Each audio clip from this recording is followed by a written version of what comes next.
You're listening to Back Pew Convos. I'm Sean. And I'm Sal. And this is the podcast God wants you to listen to. So if you want to remain in God's will, have a sit down. Grab a beverage of your choice. And have a listen. You're welcome.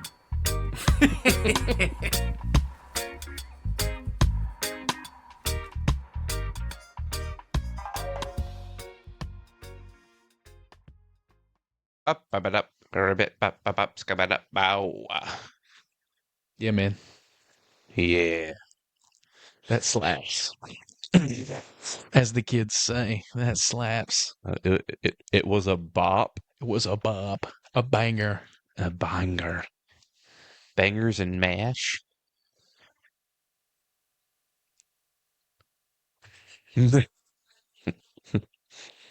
Something. Or something. Or tucked in. Or tucked out. Possibly. Oh, my word. My word, my word, my word. My word. Be kind to all. So says the mug.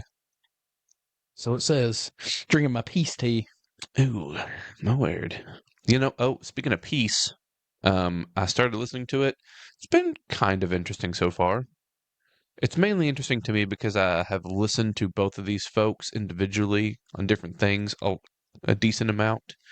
But on the Premiere Unbelievable YouTube, they just posted an episode where they had whether you call them debates or just conversations, I don't know, but they had Beezy, Brian's on, and they had Andrew Huranich on there, but they were talking about just war and nonviolence. And that's been interesting so far. Yeah. So, because I didn't really expect, I was a little surprised, I guess, that Andrew Huranich was a just war guy. Yeah, I actually would have thought, when you were sitting there describing that, I would have thought that those were two guys that probably had the same view, so why did they pick those two? Yeah. Well, yeah, and it is really interesting. It's been pretty interesting so far. But From what I know about Zond, I would say he's probably pretty anti-war. yes. To put it mildly. Yeah. Well, it was kind of funny because I went back and was re-listening to Farewell to Mars from Brian Zahn, which is his book on nonviolence. Mars being like the god of war. Farewell, that's the whole topic of the book, is nonviolence, basically. And I had wrote the book on it. Yeah. And I literally just finished re-listening to it today. And then they posted that.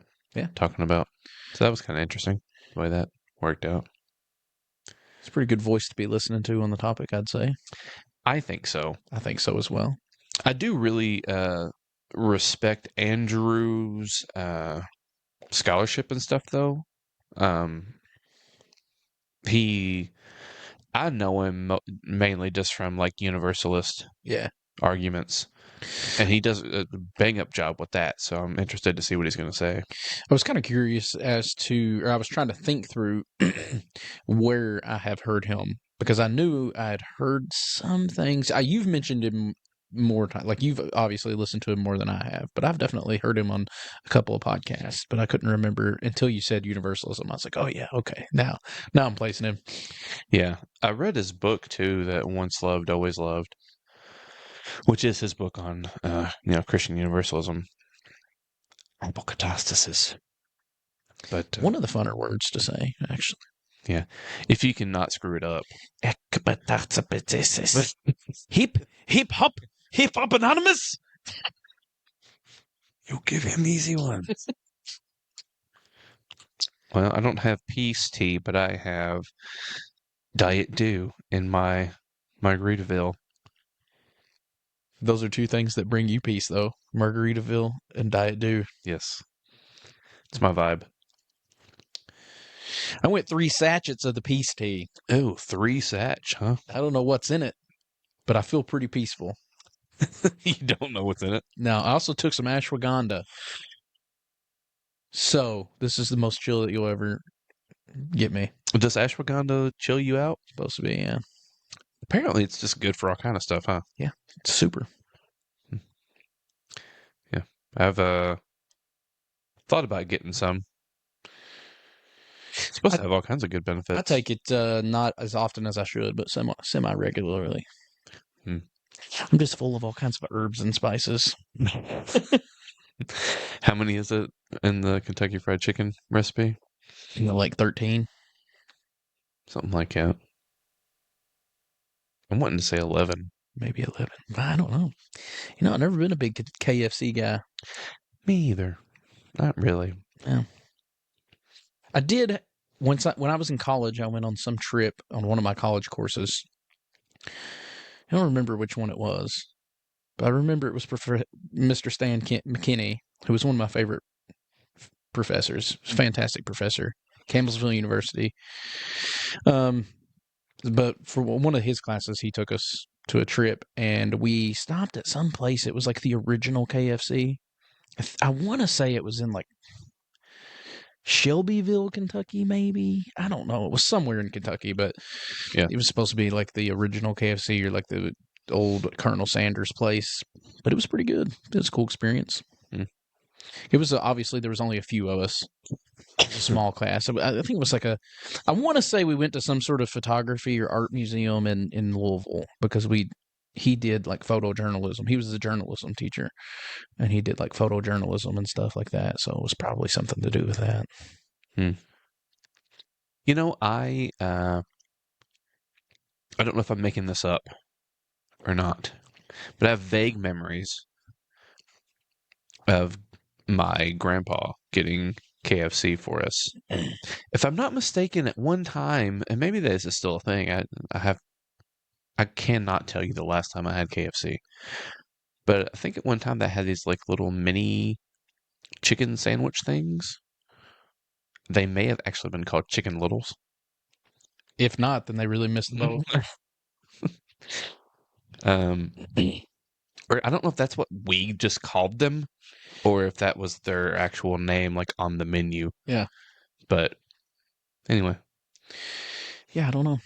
I've not, like I said, never been a big KFC guy. My family never did partake a lot. So Yeah. Oh, you know what? We had our Thanksgiving meal today at work. They Old Hickory catered it. It's pretty good. Old Hickory's never let me down. It was all really good, actually. I went to my last break and there was some extra desserts left over. I may have had another slice of pecan pie. Carb loading. Pecan pie is my favorite pie. Pecan pie is really good. Oh, at Moonlight, they've got the chocolate pecan pie. Oh, it's so good. I love the butterscotch pecan pie, I think is what it is, from Patty's. Yeah. I've had that one before, too. Yeah. Oh, yeah. Well, if you can't tell by this conversation, my diet's been going just great. I know. I have kind of lost motivation the last week or so. I really just got out of the habit of tracking the stuff. That happens, man. It's so easy to not do it. It's such a pain in the butt rear end to do it. And I just kind of got out of the habit. So, well, I was working all that overtime, and the overtime really did kind of screw me over because by the time I would get home, I would just like be like, if like take that sound and just make that a mood, and that's kind of how I felt. Yeah, I feel that. I can feel that mood. I feel it. I know that mood just from the noise. So I couldn't find it in myself to work out those days. And I don't know why I am like this, but it's like if I can't work out, it's like it's almost like I don't see the point. Like you should buckle down harder on your diet if you're not going to be working out. But for whatever reason, I refuse to do that. I always do the opposite. I'm like, well, F it. If I can't lift, then I'm just going to eat 7,000 calories today. And that's what I do. I was pretty proud of myself. I had basically 30 minutes from the time I clocked out of my work yesterday before I needed to leave, like here. So I had 30 minutes. I came downstairs. I got a little 15-minute workout in, shoulder workout, went up, changed my clothes, took Wally out, did all that, and was out the house, out of the door on time, but still got to work out. You know, there was a part of me that was like, well, there's no point even going down to the gym. You only got 15 minutes. But I got a full shoulder workout in, man. So I was pretty proud that, because normally that would be my stance, would be like, why even bother? So what are you going to do in 15 minutes? But I was like, no, going to be 15 minutes better. That's what I'm going to be. And ultimately, I did 4 sets of lat raises. I did 4 sets of seated shoulder press. I did 4 sets of front raises and 4 sets of upright rows. I mean, 16 sets of shoulders in 15 minutes. It's decent work. I hit all the different angles of the shoulders, and so yeah, I had thought about trying to squeeze a chest workout in before I came here, but I spent a little bit of time prepping. Look at you. I'm so proud of you. Are you? I hope that, maybe I shouldn't have said that, because depending on what I say tonight, people might be like, if that's you coming prepared, guy, then it's a good thing you prepared. No, I mean, you prepared the questions. Like I did last week. I prepared those questions, and then you did those this week. Chat prepared those questions for me. Well, you put in the effort for it. You have to guide the chat. Yes. So, yeah, you put in some work this week. You prepared for it. I also did. We'll see how that goes. Yeah. Much like what you said. If that's you preparing, then may God have mercy on your soul. See, today, it's been, of course, this is just how it goes, but my mind hasn't really been on the healing stuff as much today as it has been in the last couple days. Yeah. Leading up to this. But, I mean, it was a little bit earlier today. Like, I actually listened to a lecture series from Chris Green on healing, or where he talks about several things, but that's part of it. Yeah. And so my mind was on it a little bit, but I've been on some of the nonviolent stuff again, and I don't know. I also tried to finish listening to the Jonah lessons, those sessions for this week. Yona. Keeping up with that sad study, trying to. I mean, all I'm saying, if you're interested in nonviolence, I know a book called the Gita addresses that a little bit.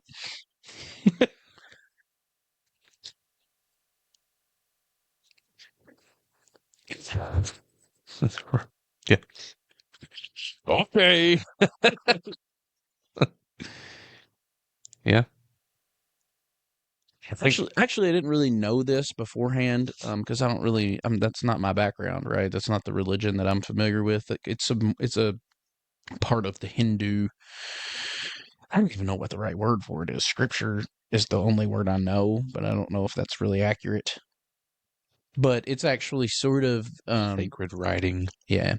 So the Gita is actually, Bhagavad Gita, it is just a portion of a larger text, which is just a portion of their compilation of texts. So I didn't realize that. I did a little research into the background and the history of it, where it came from, and how the people of that religion, the Veda and the Hindu religions view it. I mean, the only way that I have, the background that I have to view sacred writings or scriptures, is the way that Christians view the Bible, right? So I don't know how other people read their texts. Which even that is kind of all over the place. Right. Kind of depends on who you ask. So I was just trying to get a feel. I was asking chat some questions about it, just like, how do people read this? Like, how does it fit into the larger framework of everything, just trying to get some background to it. But, yeah, I looked up something this week that had to do with the Gita. I don't remember what it was, though. It may have been. You sent me something, and I went and looked it up. I sent you something, and your response was no. And I was like, oh, well, okay. Well, I think the question was, have you ever read the Gita? Well, then I So followed this is- that up though with some stuff of why I was asking the question. Oh, I don't even remember. It's okay. I was like, well, fine then. Okay, I'll just leave it at that. I haven't had as much time lately at work to respond to stuff, and if I don't respond to stuff immediately, I forget about it. Being an adult sucks, Yes, basically. basically, yeah. Bay sack. You know, sometimes I'm a little bit disappointed that because I've had several, it happens all the time, what you were just talking about, where like we'll establish a topic and that'll be like what I want to talk about. And for like Monday, Tuesday, most of Wednesday, I'll be fired up about that topic and looking into it. And then by the time Thursday afternoon comes around, I've already just moved on to something different, you know? Yeah. It happens to me all the time. But I've thought about it and I'm sort of a little bit of a loose cannon. You never know what you're going to get with me. So if we'd recorded one of those other days, who knows what you would get? And who knows what we're going to get today? But Right. Maybe we should start picking our topics like a day ahead instead of. Oh, well, the good thing about the topic this time, which you've already said, is healings. Helens. But it's number one. It's something that's kind of always on my mind. Not really, but it factors into a whole lot of stuff depending on how people talk about it. Right. So it's sort Right. of something that I have thought a lot about over the years, even, but recently as well. So it is something that kind of interests me. It's something that I've thought a lot about and put a lot of time and effort into thinking through.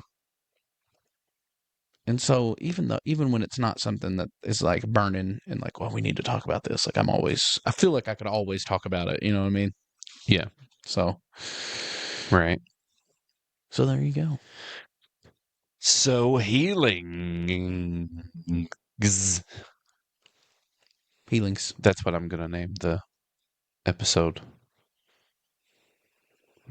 However you can type out the thing that I just did there, that's what I'm gonna name the Well, episode. that's going to be your responsibility. So I'll have to figure it out somehow. Somehow I'll manage. it was funny that I opened up my Facebook this morning and just the first picture I see, the first post on my little timeline is like that little meme that somebody had created. It said something to the effect of, "Hey man, are you interested in going to the Dominion and Healings conference with us?" And then it was a sign of a storefront that said 0% interest.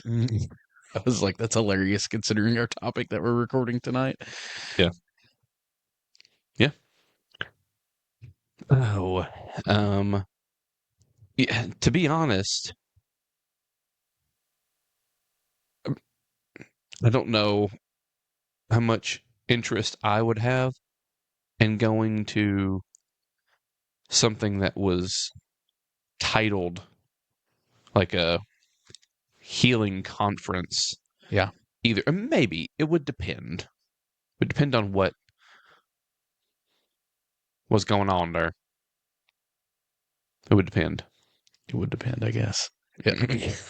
I feel like pretty much any scenario, I'm not going to want to go. But Well, the reason I hesitated with that is because I just talked about how like Chris Green did like several sessions of giving lectures on healings, and like I would go to something like that. right. But like if it's like one of those like things where like dude's got a book about like I mean, it's if it's called a Dominion and Healing Conference, it's a prayer line, laying hands on people, falling out into the. We're going to pray for these people. You got people that are going to be planted out in the crowd that can now miraculously walk and all of that. Like, I'm not going to that. yeah, I mean if it's something that I don't know, I don't know how to explain it. There's a certain vibe. Listen to you bringing vibes into the conversation. Is this the first episode that you've brought up vibes before me? Maybe. But there's a certain vibe about that type of thing that it's just not my vibe.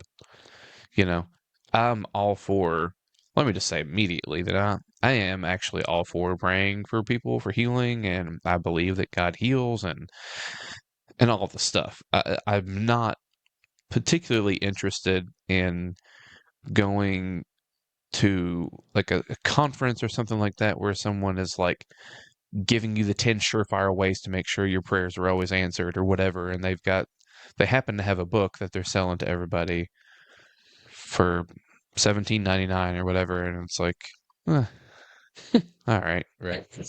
like that doesn't interest me at all. The one thing that I'm a little bit interested in on this topic today is I feel like I genuinely have no idea what you believe. And I feel like in a lot of times, most of the time, I feel like I have a pretty good, and sometimes I'm wrong, but sometimes I feel like I do have a pretty solid, at least what ballpark you fall in. Even if I don't know the specifics or I've got a few things wrong that you need to correct, or like, I feel like I generally know you pretty well in your theology. This one, I have no idea. I don't even have an estimate. I feel like I wouldn't be comfortable if somebody was to come up to me and ask me what your opinion was on this. I would have no idea what to say. I would refrain from giving an answer. Which is interesting because we have talked about it before. Well, that's part of the confusion of it, is I've heard different, or what I interpret as different things from you to where I can't pin down exactly what any of it means, which is why I'm interested in having the conversation. Well, And I'm not saying that, let me say before, I'm not saying that as a negative thing, because you'll get that out of me too. Not necessarily on this topic, but just for multiple reasons. Sometimes it's because we talk about something, I'm actively thinking through it. So my mind has changed. You know what I mean? So you will hear me say something one week, and then the next week I'll say something totally different. That's because I've thought about it and changed my mind on it. Or, so I don't say that as a negative towards you in any way. I'm just saying I don't know. Yeah, I wouldn't say that my mind has changed on the subject as much as I would say that, like, I do feel like I maybe have better language to explain what I've kind of always intuited about it or thought about it. Yeah, and that's part of it too. Just coming to a more, perhaps a way to say it is a more full understanding of what it is that you believe, or a better way of communicating it, or any of those potential. Yeah. And sometimes it's just a pure change of mind, depending on the topic or whatever it is. I mean, Right. but there's multiple reasons as to why people could be hearing conflicting messages in the things that we say, or just not able to pin down what it is that we're trying to say. So, You're right. but yeah, I don't know.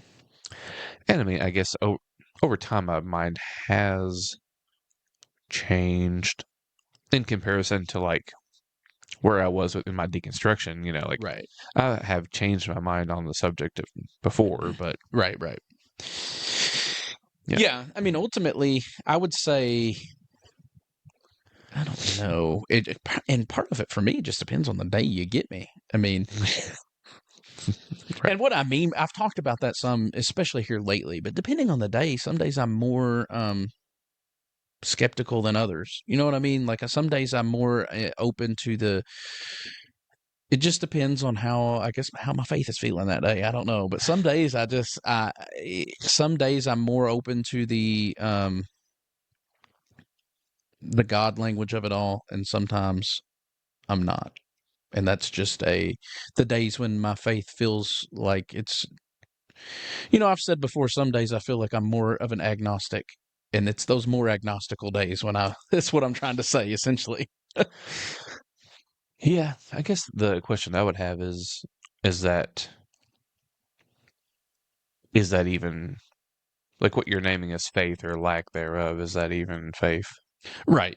And I didn't Yeah. even, I mean, and that was just a lack of a better way of putting it to where everybody would know what I was saying, Right. So, Mm. yeah, I don't know. It just depends on the day. This is what you're going to get out of me. But,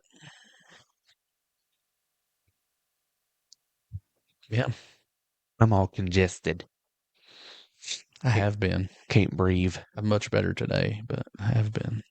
I can't breathe. Breeb. Ah! So, so It's too bad that copyright exists, because if we could use Faith, the song, by either George Michael or Limp Bizkit, then that would have been ideal for the intro to this episode, or outro. But you've got to have faith.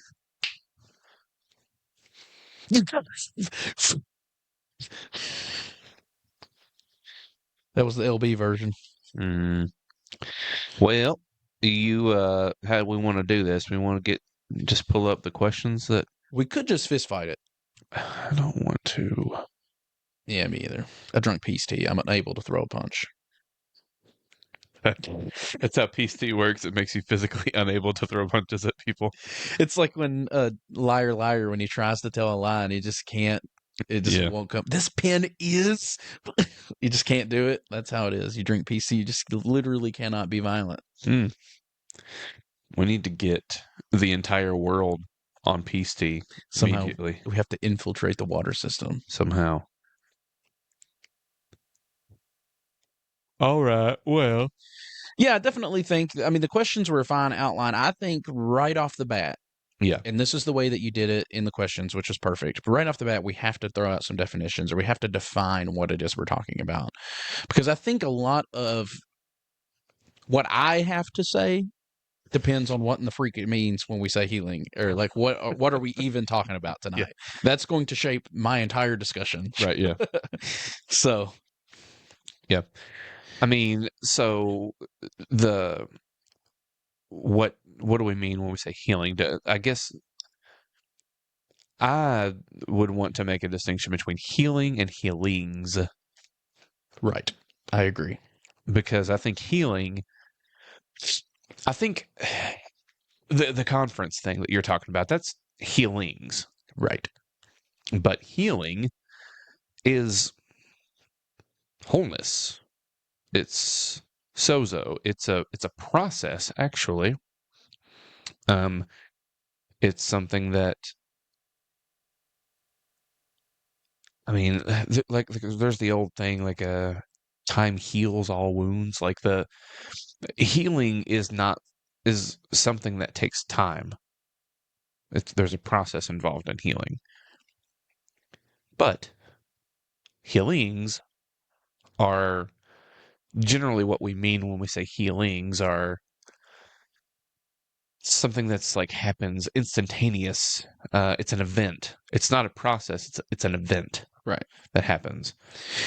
That's why when we have texted about the topic, because we've had several conversations about it, I always try to frame what I'm talking about with like the word. I've started using miraculous healings. I used to say supernatural, and I still kind of think it's interchangeably, but I think miraculous gets it across more. Like what I mean is those sort of, this person had cancer, we prayed for them, and God zapped that tumor right out of them. Like the miraculous style of healing, which is what I think what you're talking about with the healings, right? Uh-huh. Whereas for me, I agree with your definition. When I speak of healing, I believe sozo, wholeness, like a restoration, reunion, like all of those are aspects of what I would consider to be healing, which is funny enough because I do not believe in an interventionist style of God. I don't believe in an interventionist God who's supernaturally or miraculously choosing to heal some and physically and not others, or allowing some people to suffer, and not, like, I don't believe in any of that. But healing is central to my entire spirituality. Like, to me, that's the entire point. That's why I follow the path of Jesus, or attempt to, is because I believe it leads to sozo, wholeness, healing, like a life and life abundant, right? Like that's, to me, is what are all synonymous with the word healing. And so when I speak of healing in my own spirituality or my own theological framework, that's what I mean by it, not necessarily what you're saying, these events of miraculous, where the laws of physics, the laws of nature have been superseded to produce an outcome that is more comfortable to us in our flesh. So I actually believe in both. Right. I mean, I think I'm 100% with you on the healing. Healings, I do think, occur. I think that they are real things that can happen. But I think that we have a lot of misconceptions about them that cause confusion. Like, because I wouldn't say that God heals some and not others. I wouldn't say that. I would say that God always heals and is always healing. It's just that what we don't. I think that we're not always aware of the healing that's happening. Sometimes it appears to us more obvious than at other times. But I think that God is always healing. It's not like God is picking and choosing who is and isn't healed, or that God is like your faith is somehow making God be better than he would have been otherwise. You know? Like, you're looking at me funny. I'm just trying to comprehend all the words that are coming at me right now. Well, I mean, it really is why I said I just genuinely don't know what you believe in this aspect, right? Like, I don't really, because, as I suspect, you're all, as always, it's because of both. Like, I'm sort of in the middle in between two worlds, and kind of straddling two worlds and playing that middle. And I do have a hard time understanding how it all fits together. You know what I'm saying? So I'm listening to you and trying to understand. So if my face looks funny, that's why I'm just trying to put the pieces together. Trying to understand the words that are coming out of my mouth. Well, no, because even in just what you just said, like, I think we believe the same thing. I don't think I disagree with you, but I still don't know. I still am unsure based on the language being said. You know what I mean? Like, and so that's what I mean, really, when I have a hard time with it. And and probably the same could be said about me. Maybe you don't even understand what I'm saying, to where maybe we really do believe the same thing. I don't know. Yeah, well, I guess maybe to help, maybe I can find the language to explain it in a way that makes more sense. But, like, I guess what I mean by that, I'm assuming that what you were confused about more was when I said that I don't think God heals some and not others. I mean, that is part of it, because there is a certain aspect of it to where it's like, no, I believe in healing. I believe in these miraculous, miracle, physical healings, but I don't think that God is picking and choosing whenever some people just don't receive that healing. Like, because I would say, because I don't think God heals like that. I think that it's about the sozo, that wholeness, which sometimes can perhaps be a healing of a body, I guess, but it's mostly, I would say, about the healing of the inner man, the true self. You know what I mean? For me. And so, I don't know.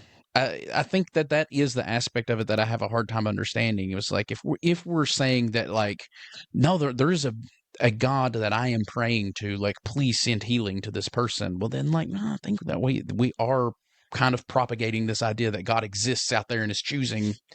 I guess maybe I'll heal this person if somebody else will pray. Like the whole Facebook post, like, if I get 100,000 likes on this Facebook post, I will heal this person's cancer. Like, obviously, Yeah.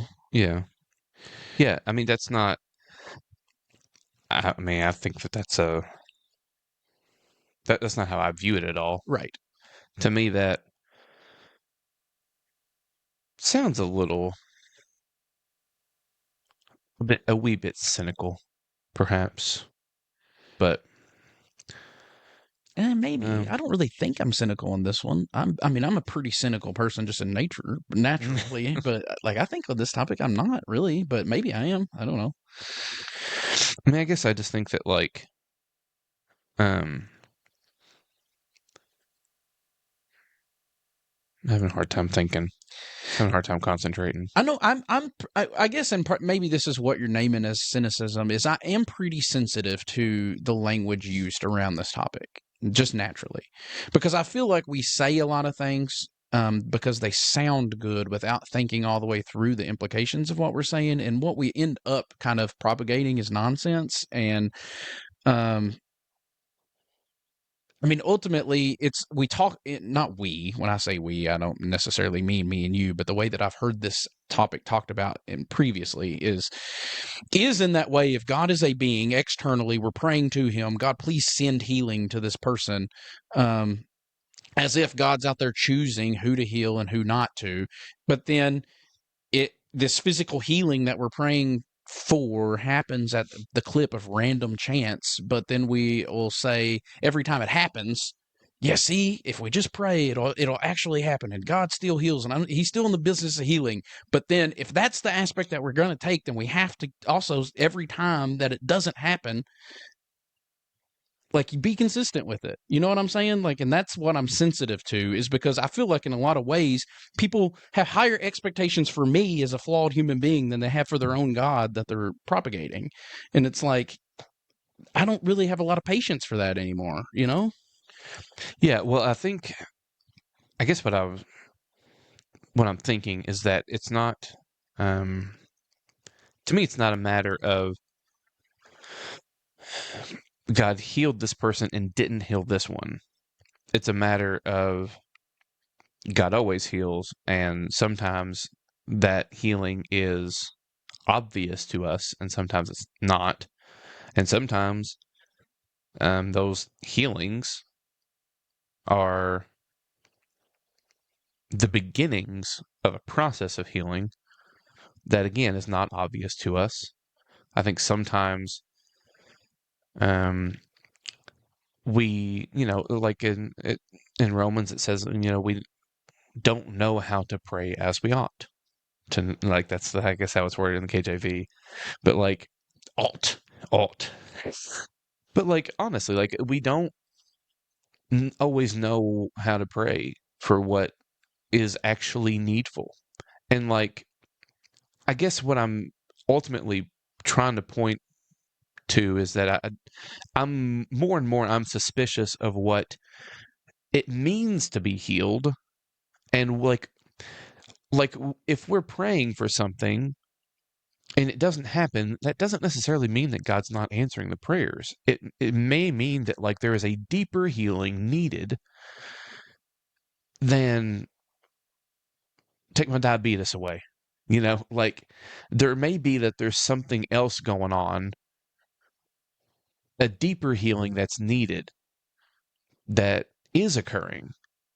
The true thing that needs healed in this person is being healed, but it's not the thing that we're praying for, because we don't know how to pray for the things that we actually need to pray for.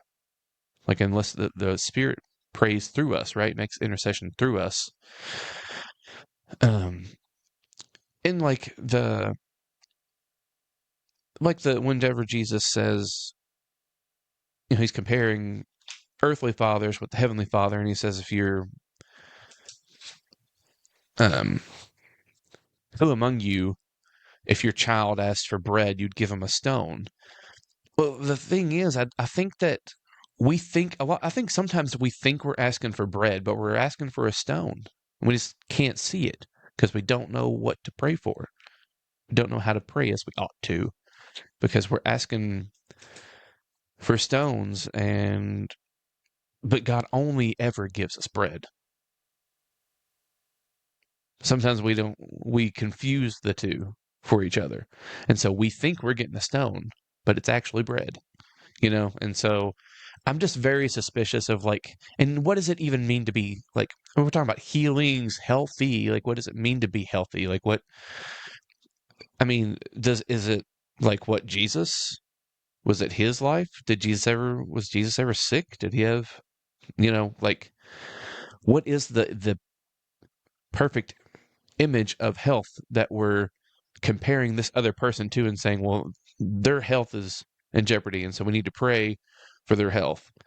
Well, like, what is the standard that we're looking to, for that health? Like, someone that has like folks that have, like, Down syndrome or autism or something like that, is that a disease that needs healing? Or is that, like, I don't think so, you know? Uh, I don't know.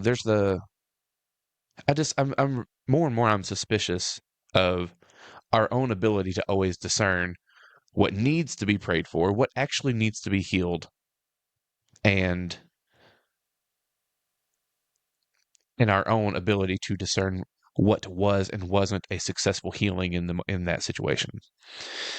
As I was hearing you talk, jotted down a question that came to my mind, which is not one of the questions that we prepared, but it just naturally came to me as part of what you were saying there. And I say that not because I don't disagree. I don't actually disagree with anything that you said there. Like what I was critiquing wasn't aimed at you necessarily, like Right. because that's why I said I think we actually believe the same thing. So it wasn't like I don't take an issue, but I am curious to see how you would answer this because I don't. The question came to me while you were talking, and so I don't know how I would answer it either. But my question was, if God's action is always towards healing, and sometimes that's not what we pray for because we don't know what we ought to pray for, then how does prayer factor into this equation at all? If God is going to not give us what we ask for, but give us what we need instead, what is prayer doing? What is prayer? Or how does it factor into this equation? Well, I think ultimately, if what our prayers are meant to do is to connect us intimately with the God who heals, the God who is the healer, the Christ, the great physician. And so, and whenever Jesus prays, and most famously in the garden, he says, "Not my will, but your will be done." Um, and so I think that if we're praying, if we are praying, the Lord's Prayer is a great one too. I don't know how many of us actually pray the Lord's Prayer regularly, but like I try to pray it pretty regular. Like every time I get down to pray, I will usually, or not get down, I don't always get down to pray, but like whenever I pray, I usually incorporate the Lord's Prayer into it because, let your kingdom come and let your will be done on earth as it is in heaven. But we don't always know what God's will is on earth as it is in heaven. We know that it's his will to heal. And we know that, or at least in my belief is that in the resurrection, in the age to come, that everything that is supposed to be healed will be healed, whether it's physical, mental, emotional, spiritual, on every and all levels. Whatever healing is meant for us will be accomplished at that point. But we don't always see all of that here and now. We see elements of it. And that's why I think that like Jesus didn't heal every single person he ever came in contact with in his life, but he did heal some. And so I may be getting ahead of myself. The question was just on prayer, like what does, because you'd said that you do believe in praying for people, laying hands on people to pray for them or whatever. I used that specific example when you brought it up, so I assume that you're in line with that, and that's fine. Everybody come put your hands on this person, pray for their physical healing. Like, so what does that actually do if there is a way to hear what has been said and like, well, God's not listening to our requests anyway. He's giving us what we need, not what we want. So what's the point? You know what I mean? Like that's where the question originates from. And really part of it is just because as I've deconstructed and reconstructed and my theological framework has changed, prayer is one of those things that I have taken on a whole new meaning for me. And it's a difficult aspect when you're still operating in a more evangelical framework. You know what I mean? Like, because I view God as the ground of being. I don't view God as an external being. It's not a person that I'm not petitioning for good health. Like there's no point in me, God, please send healing to me. Like God's already working towards the healing. And I know that. For me, prayer isn't about requesting healing. It's about connecting to the ground that's already within me, knowing, to align my own being with the reality that healing is already occurring. Right. Like, so for me, healing isn't not healing, prayer isn't like petitioning for something or asking for something of this external being, obviously, right? I think that it's the ground within. So my take on prayer is a little bit different. I think more for me it's more about contemplative prayer. It's about meditation and that sort of silent turning within, which I don't do enough, by the way. But I actually don't think it is different than what I was saying. Just different language, maybe. Because, no, like, no, I'm not. I didn't mean different from you. I meant different from what I had previously held, which was that's Right. what I was trying to describe was how my framework had changed. Oh, okay. Yeah. Because I would say that too. I mean, the only thing that I would add to what you're saying is like, um, because I view prayers to God as prayers to Christ in me. Like it is the spirit that dwells in me is God. And so it's not a praying to something outside of me somewhere like over there in the corner of the room instead of inside of me. Right. But it's also not just a getting in touch with the thing in me. It's me recognizing that that same thing is in this person that I'm putting my hands on. And I'm saying that, like,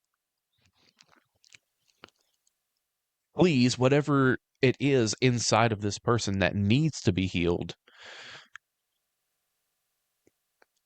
like, I'm believing that you're already in the process and you will complete that. So, but what we're praying, I guess, is that it would manifest here and now to whatever extent, you know, we can see the kingdom come here and now. Let's see it. Let's do it, you know? And to me, it is a prayer. It's not just like praying to something in me. It's actually more so a prayer in those instances. It's always intercessory. It's always for the other, you know. So it's not necessarily. It's not praying for me. It's not like praying to a God outside over there somewhere to come and do something. And it's also not a prayer to the thing that's just in me, but it's a prayer for this person, and I know that God is in work in them also, not just in me, but in them as well. And whatever way I can participate in that, even if it's just bringing, like, physically going to the person to, in a sense, bring them to Jesus, just like more often than not in the Gospels, people don't go to Jesus. Other people bring them to Jesus. Like if we're going to go by the sheer numbers of people that are healed, like a lot of the healings that happen are people being brought to Jesus rather than people making their way to him necessarily. Right. And so I do think that it is needful for us to be intercessors in that way, to pray for others, um, to lay hands on them and pray for them and pray that God's will be done. I have I mean, my take on that is slightly different from yours, but it only in a way that that is like still. I don't know what I want to like how I want to say it because I don't want to just be like, well, I like that view, but like, yeah, I mean, like I have a slightly different take on it, but I don't like it's not like I hate your view on it or whatever. You know what I mean? Like Right. I'm not. So for me, what that intercessing on a behalf of another person or that relation that you're talking about between you and that person being prayed for is still an internal work within me, right? Like, and what I mean by that is, I believe that's how prayer works. Is when I turn inward and I understand this ground of being, the divine ground that's inherent with all beings. Um, what that should do is empower me or move me to do what I can to provide that healing, be the hands and feet of God, right? So whether that means, I mean, I'm not a physical doctor, but maybe that means I can provide monetary support, or maybe that means I can provide emotional support, or maybe the only thing I can really do to provide my role in this person's healing is send them a card saying, "Hey, I'm thinking about you," or a text saying that maybe that's all I can do this day. But for me, that's what it's more about. Like again, I've already said it, but and it's just what it is. What it is. I don't believe that we have an a interventionist God who's going to just intervene the laws of nature, physics, or whatever. Like, I think it is what it is. I think we see healing, like physical healing, all the time. It occurs through medicine. It occurs through doctors and surgery. Sometimes it's through our own immune system. Sometimes we don't know why it happens.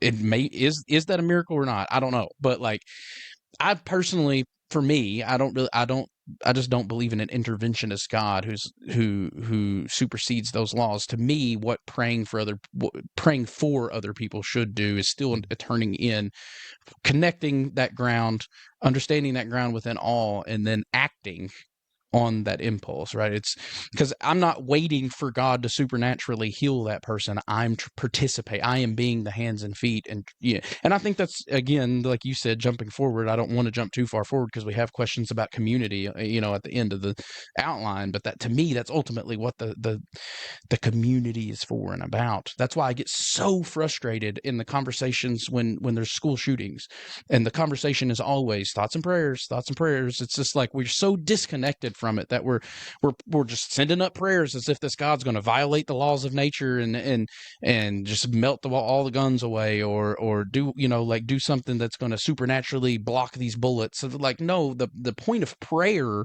if you're actually praying, we would be doing something. We would be putting that prayer into action, like from my perspective. And I apply that same logic towards healing. And I think, knowing you probably agree with that. Yeah. You just I think it's add both. add a little more. It's just it's just both for me. Yeah. It's I do believe that God intervenes. I mean, good God, I think the entirety of my theology is dependent upon a God who intervenes. Like, I mean, the cross is an intervention. The resurrection is an intervention. The incarnation, that's an intervention. That is, from my perspective at least, that is God intervening in the world. It is God sending us himself to rescue the world through this man Jesus. It is. Yeah, I think if I believed that God didn't intervene, then I would believe that the world is absolutely doomed. Yeah, and that's really actually that's why I was like, when I was looking through some and I was thinking about this, I was like, man, there's going to be so much for me to try to like process this and try to, because it's almost impossible to deconstruct and reconstruct an entire theology on air. You know what I mean? But like because I don't frame it because I use the term non-interventionist as if nothing but nature happens. And that is true, but it just depends on the frame that you look at it. Because for me, the story of Jesus is the story about the segregation between what we perceive as holy and what we perceive as unclean, what we perceive as sacred and what we perceive as secular. This is the joining it, like it's destroying those walls. So for whatever reason, we tend to, or I say we, and I'm trying to get better about that. I have previously tended to view reality as though there was the sacred and the secular. There was this divine between, for example, divine miraculous healing and a doctor treating someone to the best of their ability, and that person receiving physical healing through the treatment of their team of doctors, right? Like, those are two separate things. And I don't believe that anymore. Like, I believe that those things that we chalk up to just nature are divine acts. If it's working towards wholeness, if it's working towards healing, those acts are divine acts. And so, in a sense, I also would affirm interventionalism from that perspective, but I don't think interventionalism is the right word, because that still upholds the paradigm of there is a secular that the sacred is interjecting itself within. When I think that it's just that the barrier between the two doesn't exist. Yeah, I just think it's both. Yeah, I mean, I was just trying to clarify for me, because that's something that's come up even when we've talked about, and this has been a long time ago, but when we would talk about like the divinity of Jesus, right? And like, because it's easy for people to hear what I say and say, Well, Nathan doesn't think that Jesus is divine. Well, that's not true because I think all humans are divine. Like, you know what I mean? Like, so, like, sure, I reject some of the unique claims of divinity, but it's also more than just saying he's just a man. You know what I mean? Because I don't believe there's a such thing as just a man. Like it's a whole new paradigm or a way of speaking about creation, but it does add a little. At least it adds it for me. It's a little bit to it, you know. So it's not when I say I don't believe in an interventionist God. That doesn't mean it doesn't devolve into just for me at least. It doesn't devolve into ultimately it would be just an atheism. You know what I mean? Like that's not what I mean by it. Yeah. It's hard for me to see how it doesn't lead there personally, just if I'm being honest. But yeah, I mean, I think that like the doctor that works, Yeah. like I think that is like, I believe that Christ is in Right. all and is all and in all, as Colossians 3:11 says. So like, I think that God's at work in the doctors, and I think that but I also think that God does what you would call miraculous or supernatural. Right. But I think that we would have to talk about what it even means to what is natural. See, that conversation that we were just in actually is super interesting to me, which is more something I've spent more time thinking on just in recently, which is just the differences between your personality and mine, the way our minds work, and the why we are the way that we are. Because it's funny that you said, based on out of my worldview, it's hard to see how for you it doesn't lead to some form of atheism, and for me, it's the exact opposite.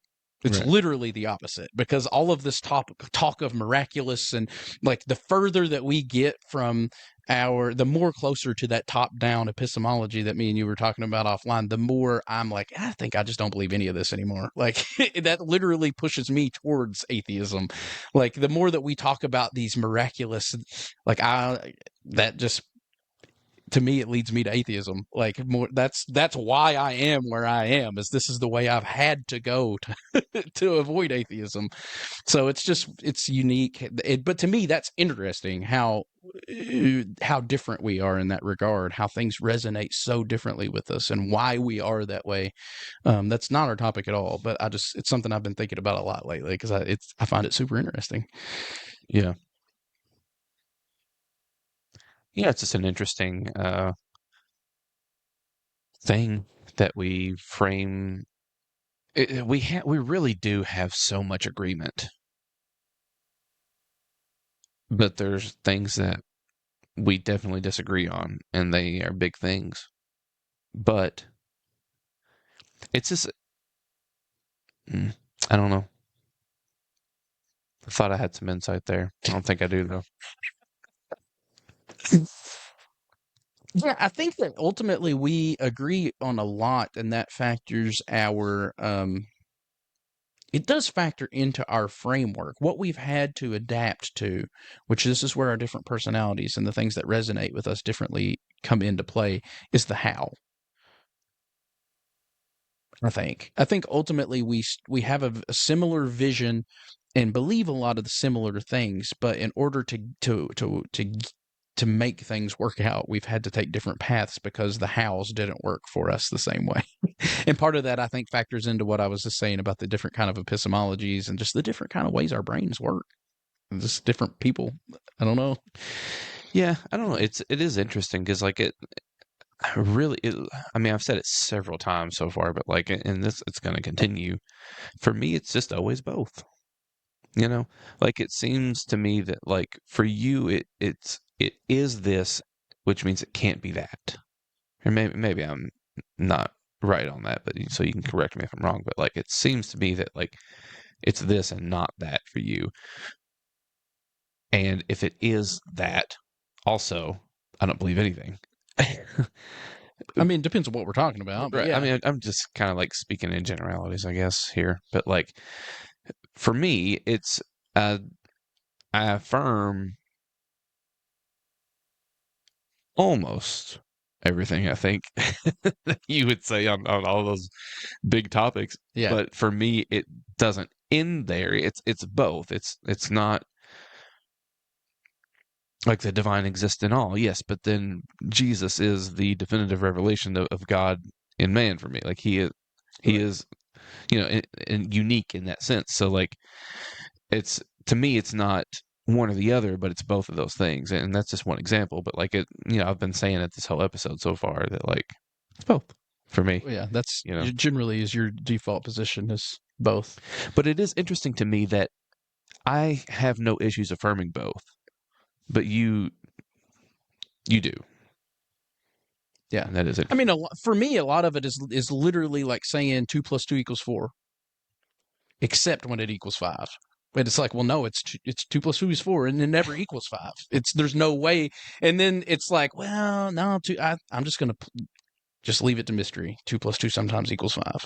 Like, no, it doesn't. Mm. If it's 4 or 5, but it's not both. Like, Yeah. I don't know.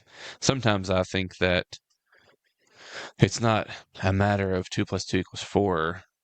2 + 2 = 4 for sure, but I think that sometimes what we're actually thinking, we think we're saying 2 + 2 = 4, but what we're actually saying is 2 + 3 = 4, and we're just wrong about it. That it's not always the twos, and the numbers in the scenario appear to us to be something that maybe they aren't. And so it's not, for me, it's not always a matter of like just denying the reality of it. It's like, what is the actual reality of it? What are the numbers? Is it actually 2 + 2 that we're trying to solve, or is it 3 + 7? Or like, what are the numbers involved here? You know? but no matter what numbers we use, they equal one thing. They don't equal two different things. Right. 7 + 3 is 10. It's not 10 and 11. Yeah, I know. That's what I'm trying to say is like the numbers, it's not both. It's one or the other, like it's if we're going if 2 + 2 is 4, but what we're really dealing with is 2 + 3, then that's 5. It's not 4 and 5. It's just 5. It's not Right. both. you know? Yeah. But anyway, that's off topic. So yeah. Well, where even is my phone? Was that all just the first question? Yeah. What was the second one? I'm trying to pull it up here. In scripture, Jesus sometimes heals instantly and sometimes does not. Before we move on to the second one, let me read because I wrote a little statement to go with all these. I'm going to read them. Okay. So my definitive statement on the question number 1. Okay. I didn't do this.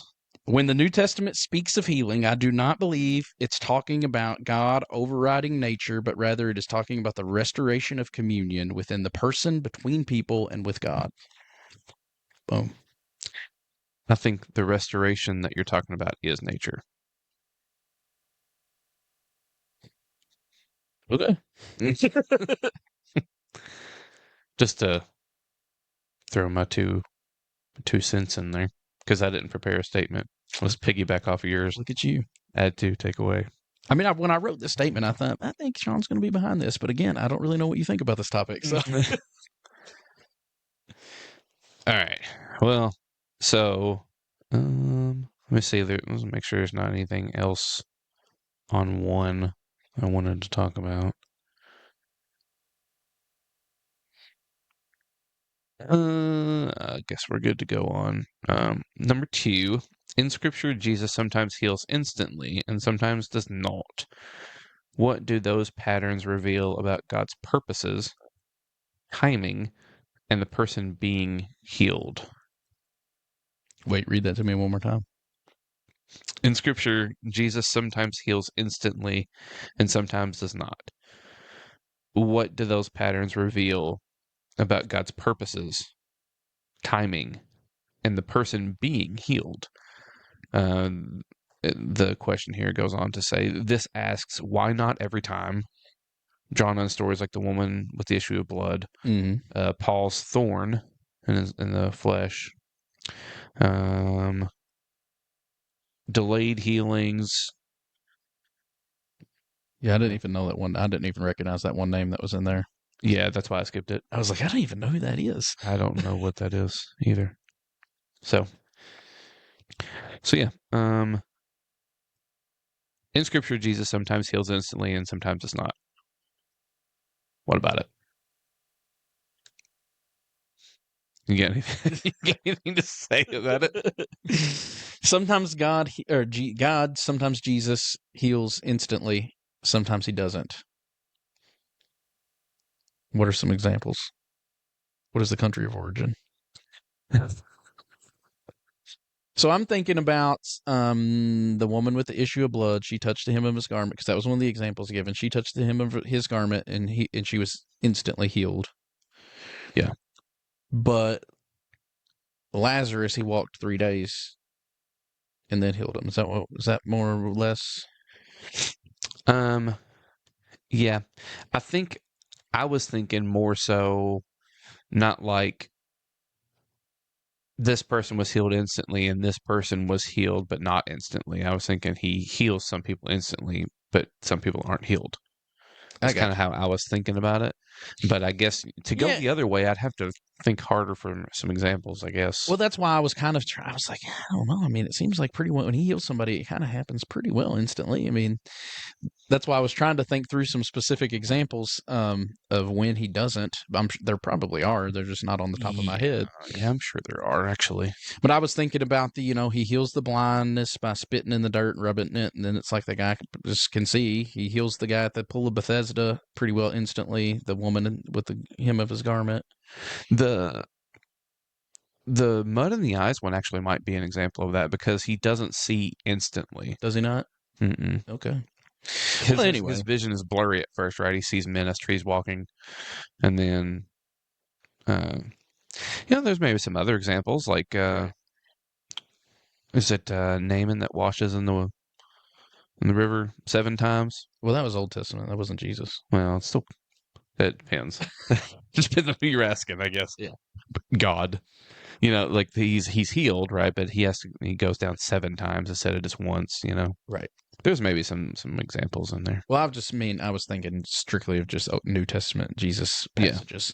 Yeah. Anyway, you could look at it the way you were looking at it too, though, because you have to presume in the crowd of people where it specifically says that people were pressing in on each other, that there were someone else had something going on besides this woman with the issue of blood. But the only one, I guess we can't say no one else was healed.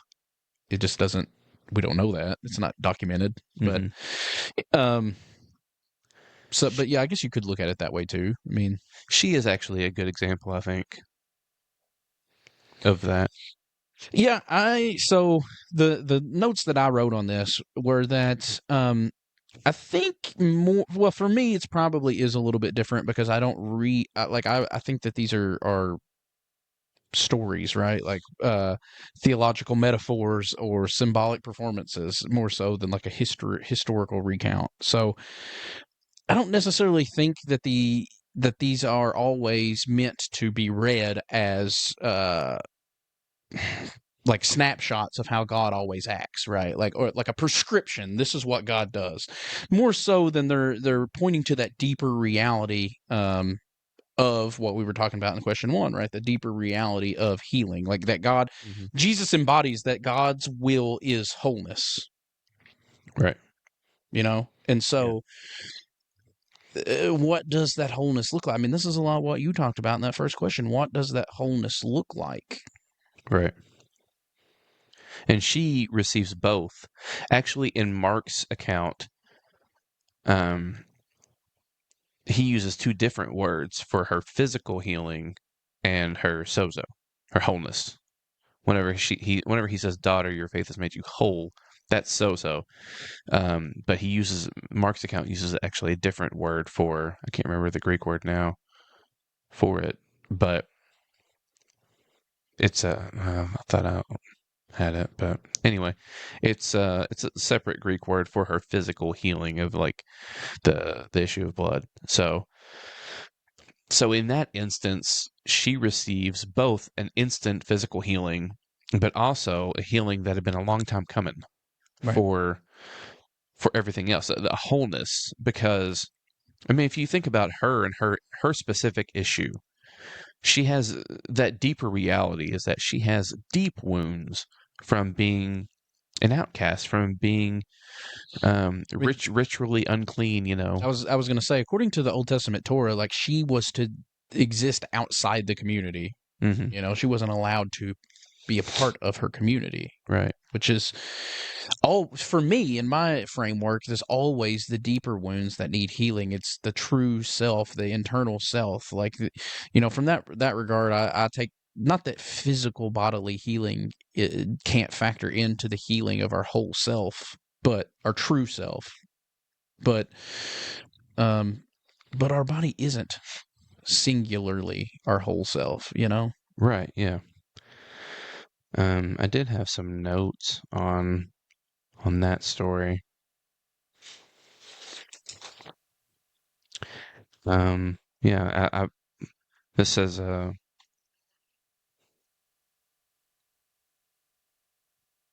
so she touches him for physical healing, and Jesus allows for the physical healing, but then he stops the whole crowd.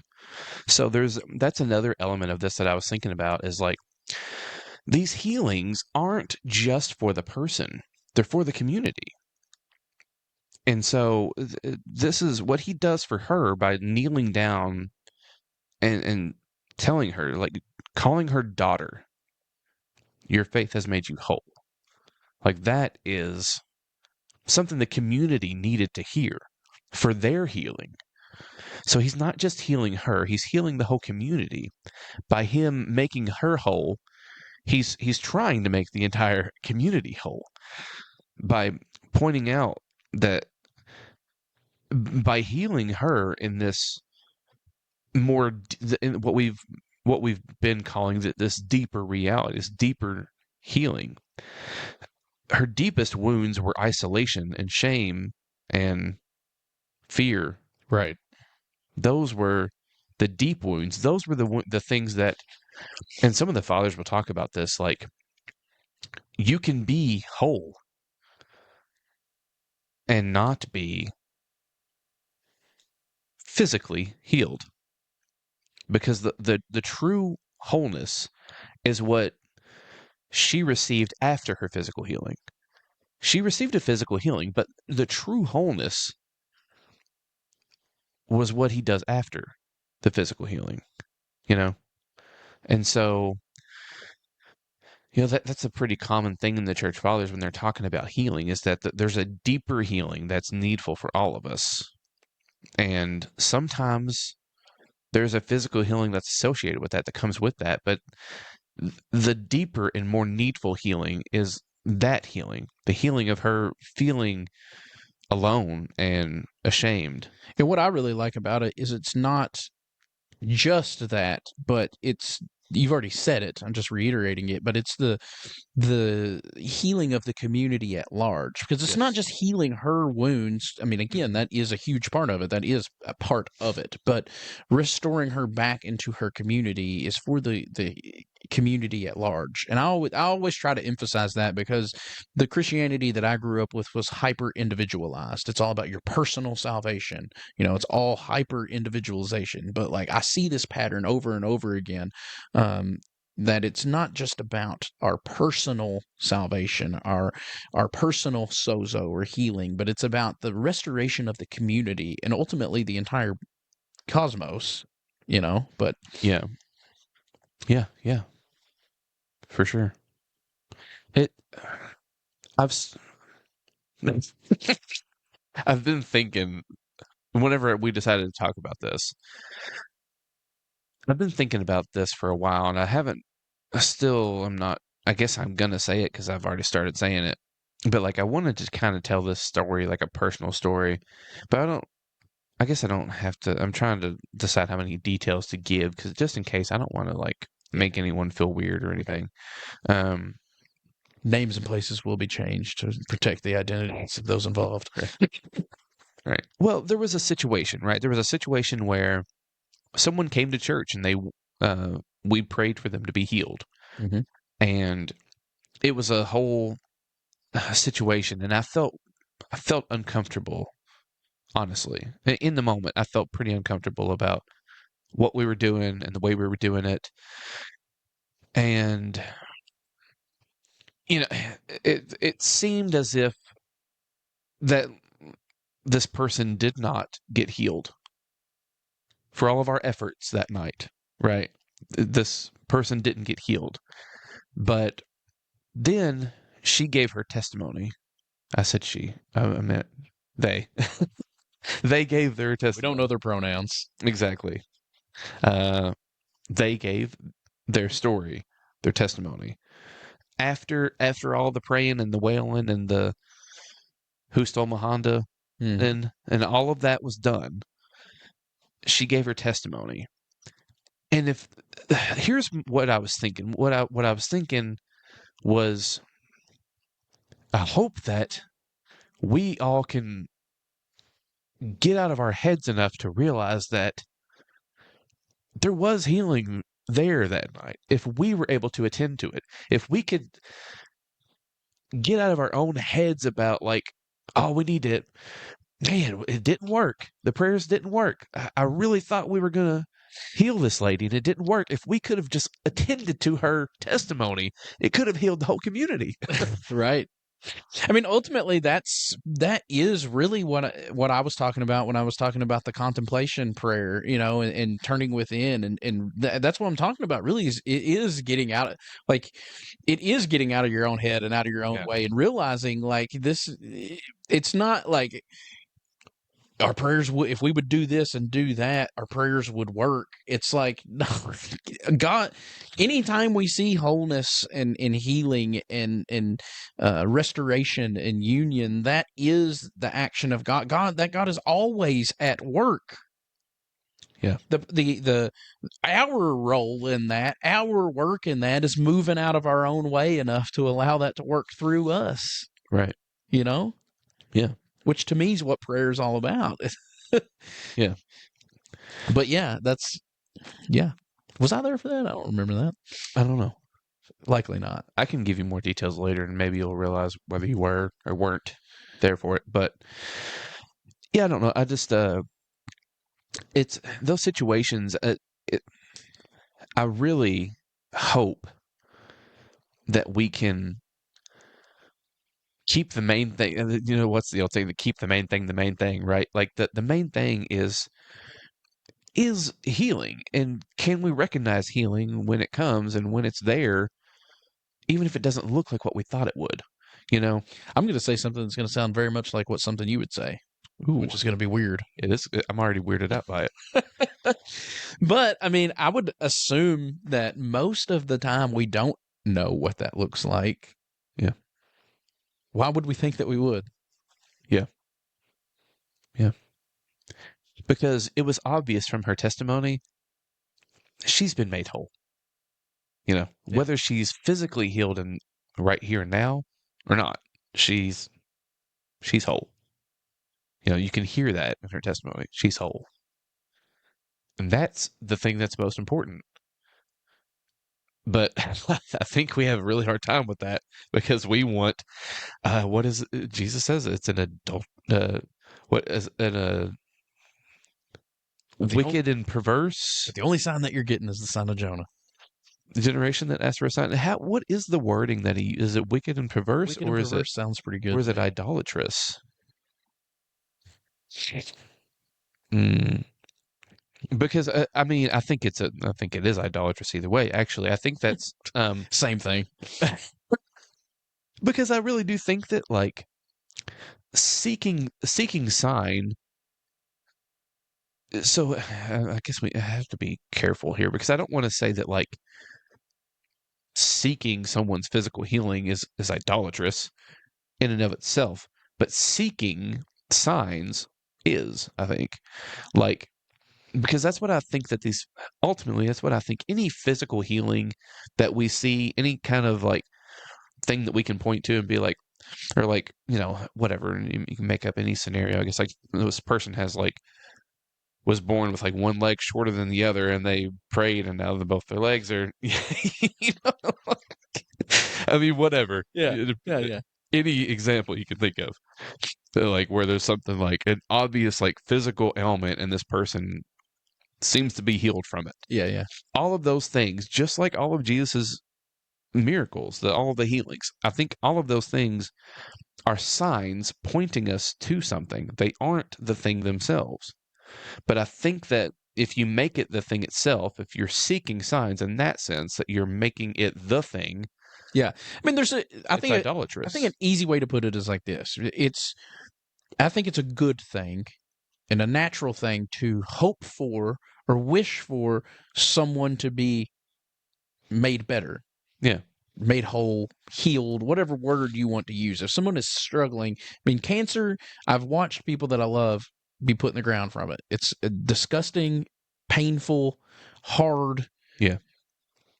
All the negative adjectives that you could use there. Right. So, obviously, anyone that, I would argue, anyone that is compassionate in any way would seek, desire that person's physical healing, right? I don't think that's what you're saying is the negative. That's the good aspect. Right. The negative aspect is attaching the sign aspect to it, or the wonder aspect to it, right? It's like I want this person to be healed, not necessarily because I have compassion on the suffering that they're experiencing, but for the sake of the sign itself, you know? Right. Well, even like I'm not sure how to word this right. But like I guess what I'm saying is like I mean like for example, I think that we shouldn't mistake the sign for the destination. I guess is what I'm ultimately trying to say. Like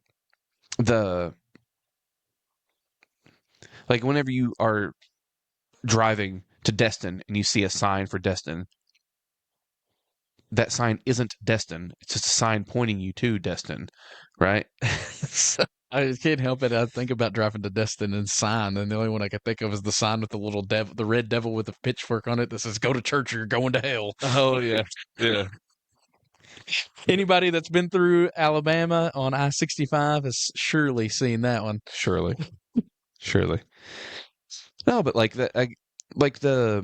to me, that's what all of these healings are. They are signs of the life of the age to come. They are signs of the resurrection, of the healing that awaits us all. I'm a big fan of Tillich, so I prefer symbol instead of sign. But right, I mean, it works either way. It does. But it was a little Tillichian joke because he makes a big deal about the difference between symbol and sign. But I mean, there may be one that I'm just not aware of at the moment. But like, I think it works. It seems to me it's applicable either way. It's a symbol or a sign of what awaits all of us. And I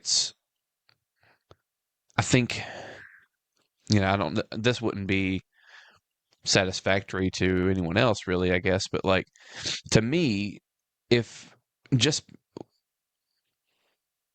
everybody was always physically, emotionally, like just completely healed physically and made whole in that sozo way all the time, well, then we would just be living in the kingdom. This would be the eschaton.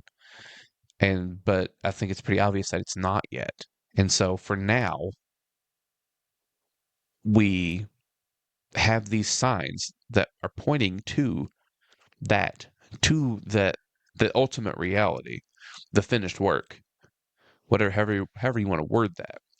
That's what any physical healing or any kind of healing is that occurs right now. It's a sign pointing to that. But I think that I really do think that God is more concerned with those deeper wounds being healed than whatever physical ailments that we find ourselves with, Yeah, I don't know. I'm having a lot of thoughts flood me at one time, to be honest with you. And I don't know how many of them I want to come out my mouth and how many of them I want to just contemplate on a little more beforehand. Yeah. you know? Yeah. Because ultimately I am, and this isn't even, when I say that, it's not even necessarily based on anything that you just said. It's just thoughts that have occur, that are flowing in and out of me throughout the whole conversation as a whole, right? Yeah. Because there is one aspect of me that, the more, because I've already brought up Tillich, right? There's that existentialist part of me that kind of recognizes that the decay and ultimate demise of our body, our inevitable death, is really the thing that we're overcoming in our existential. Like, that is the human condition. That's the anxiety of the human condition that we're trying to overcome. And so I think it's that death is inevitable. But then there's that other aspect of me that hears a lot of what you're saying and does embrace the idea of wholeness, and trying to find a middle ground there. That's Yeah. I didn't mean to cut you off. I didn't really have anything else to say about it. I mean, I do think that death is inevitable.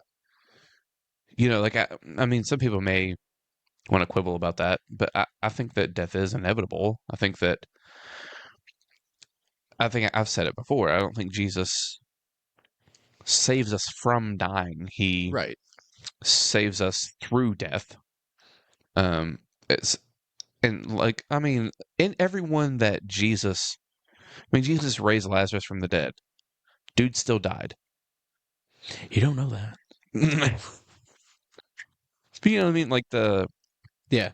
it's I mean, it's just trying to figure out how to work that into the idea of wholeness, and God's will is healing and wholeness. And you know what I'm saying? But also acknowledging that, like, yeah, but everybody dies, even yeah, like, yeah. Because I think that everything is temporary. Yeah. In that sense. Um, I think that there is an ultimate resurrection for Lazarus in which he will never die. But I think that, Lazarus did die. Everyone that Jesus healed eventually got sick and died again. Yeah, I really think that, as I'm thinking about this, is why I said I wasn't sure if I wanted to contemplate on it more before I let it come out of my mouth, but and just said it anyway. But now that I'm thinking about it, I really do think it just circles back to what we were actually just talking about previously, about the why. Like, even if someone does experience healing in their physical body, it's not really about the physical healing. You know what I mean? Mm-hmm. So I would suppose that somebody, even if they had received some sort of physical healing and then ultimately got sick again and died, they still got the healing that they needed, perhaps. Mm-hmm. I think so. And if they haven't received it in this life, they will. That's my hope anyway. I mean, the really, really hard thing about it, and I think that we'll get there eventually anyway, is that's easy to say with someone who's experienced the normal sicknesses and who've been maybe healed once from their cancer, but then they came back and they still lived until they'll be about 60 and then they passed away. That's a little bit different than some of the horrific things that, like, children experience, which I know that Yeah. So we'll have to talk about that at some point, but yeah. Yeah. Maybe that's a good time to transition. yeah, I to think that might be the next one. Actually, it's not quite the next one, but yeah. So my closing statement on this one, Okay. and I think you'll like this one too, because it's pretty much just sums up what we've been talking about, which is the pattern in Scripture isn't that God chooses sometimes, but that healing always points beyond itself. Some stories show the beauty of restoration, others of grace in unhealed places. Yeah. I dig it. Which is, like I said, ultimately just saying that it's not about the physical healing, even if that's something that happens. Mm-hmm. It's about the sozo healing, becoming whole. And that's ultimately what the church fathers say, particularly those in the East, like from the Alexandrian and the Cappadocian tradition, like all of those guys, like all of them are pretty unanimous on that, like would agree with that sentiment. I think that, like, the any healing that occurs in this life, any physical healing, it's not the point, and it's ultimately temporary. You know, the guy that Jesus healed his eyes, like that guy, if he lived to be an old man, he eventually got crappy eyesight again anyway. You know what I mean? Like, anyone that was healed eventually got sick again and died, or they died, regardless. So, yeah, I think that seems to me to be right, and like what you said, and seems to be right in line with my view, and my view is informed a lot by that church tradition. Well, look at me So. being all patristic. Yeah, that it really is funny. I like so much. It's funny because I really think that a lot of what you say just is at least a specific strand of Orthodox Christianity, but then there's those big things that would make you Orthodox that we do disagree on, but like Right. everything else is like, well, it's just kind of common language for the early church fathers, Right. Actually, as I was writing out my notes for this episode, I thought I might surprise you a little. Yeah, I think Because so. I anticipated that we would probably be in alignment on a lot of the stuff. We would have different language. But I thought that most of the disagreements that we've had in the past have been mostly miscommunications more so than disagreements Yeah, I think so. on this topic specifically. Right. So I thought that perhaps I might surprise you a little in this one. Yeah, I guess so. Yeah. So the third question. Third question. I didn't write down the questions, by the way. Oh, okay. I've got them. How do we hold the tension between God's power, He is able, and God's wisdom? I don't know if you care about this question. I mean, not particularly for me, but I'm happy to talk about it. Like, So it's how do we hold the tension between God's power, meaning He is able, and God's wisdom, meaning He knows what we actually need? So, like, this says it gets into the whole bread and stone metaphor. Maybe we're praying for one kind of bread, but the Father sees it's actually not what would give life. So yeah, I mean, I guess I was just drawing the comparison between the two. Like, how would I define each, right? Like, the what I wrote down for God's power, the divine power, not force, but the enabling presence that upholds life, right? I mean, again, for me, God is the ground of being, not a. This one really comes through in the difference between the view of God as a being versus the God as the ground of being, right? Like, um, and then the wisdom is sort of shapes how that force is applied, right? So those are kind of two different things, I guess. But yeah, I don't think that God's wisdom holds back or anything. I don't know. It is a little bit weird to even try to like. That's not language that I would probably use personally. right. That's why I kind of said I don't know if you even want to go with this question or not. I mean, I'm happy to talk about it. Like I said, it's just for my framework. It's not really it's not language I would use typically, Yeah, I think the question was generated from the whole bread and stone thing, which we've kind of already talked about a little bit. But like, if God being able to answer your prayer, but like knowing that the answer, what you actually would be praying or are praying in your innermost self, in your um, the Christ in you, that deep place of faith within you actually is praying this, as the Holy Spirit intercedes, for you on your behalf. Like that deep part, deepest part of you does want what is the will of God for your life, but we don't always know, like, the connection between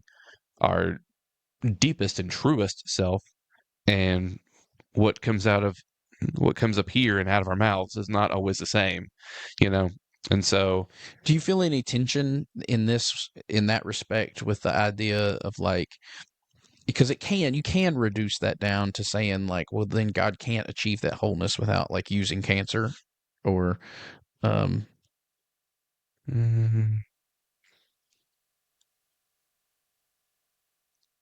So what are you naming this attention? I guess. Well, I guess what I'm asking you if you feel tension there in that idea of like, because ultimately what we're saying in saying that sometimes that physical healing doesn't occur is essentially because we don't know what we're asking. We don't need that physical healing. We need to suffer through whatever it is that we're suffering through in order to actually get our wholeness, our actual true person, true human healed.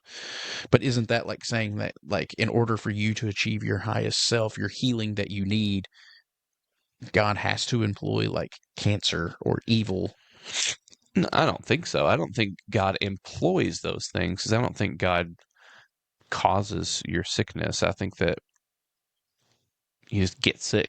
I don't think that God is actively making you sick or actively causing Right. Well, illnesses. I mean, I'm not really implying that God is. I'm just saying that, like, it, I feel attention, and because I frame it in my notes. I'm not disagreeing with you, but what I am saying is that I do feel attention in it because, in a sense, when we say like, well, sometimes you don't get your physical healing because there's a deeper reason, and we don't always know what that is. But kind of what we're naming is that because in order for your true being to reach its sozo healing, you need to suffer through whatever it is that you're suffering through.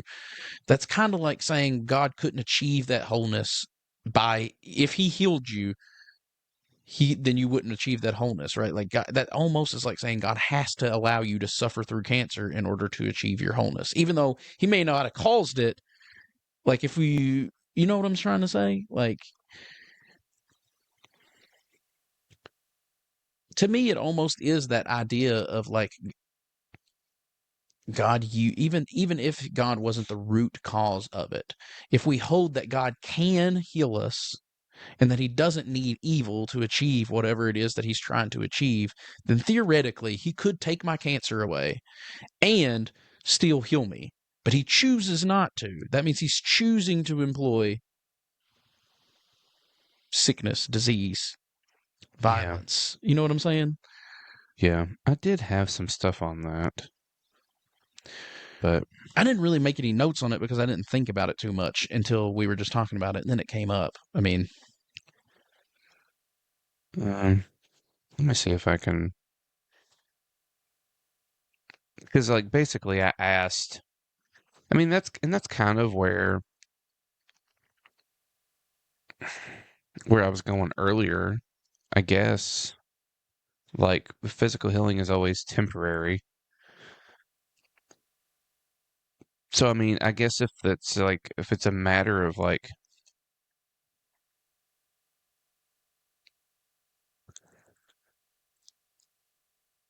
I mean, it's not something that I have a great answer for, really. yeah. But like I understand what you're saying. Like If you if had he a can great do both, if you had a great answer for it, I'd think you were full of shat. But like if God can do both, like right now, why not?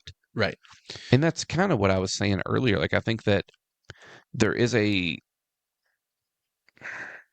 for one, I think that if God always did both, then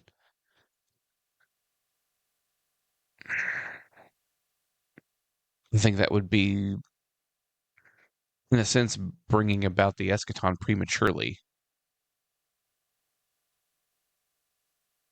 But I mean, I think that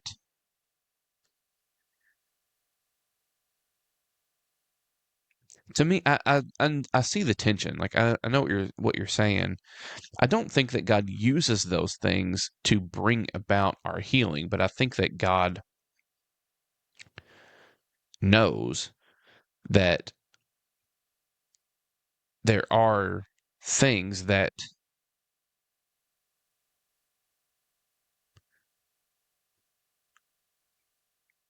if this thing was taken away, it may be that God in God's wisdom knows that like if this thing was taken away, the deeper healing would be harder to come by.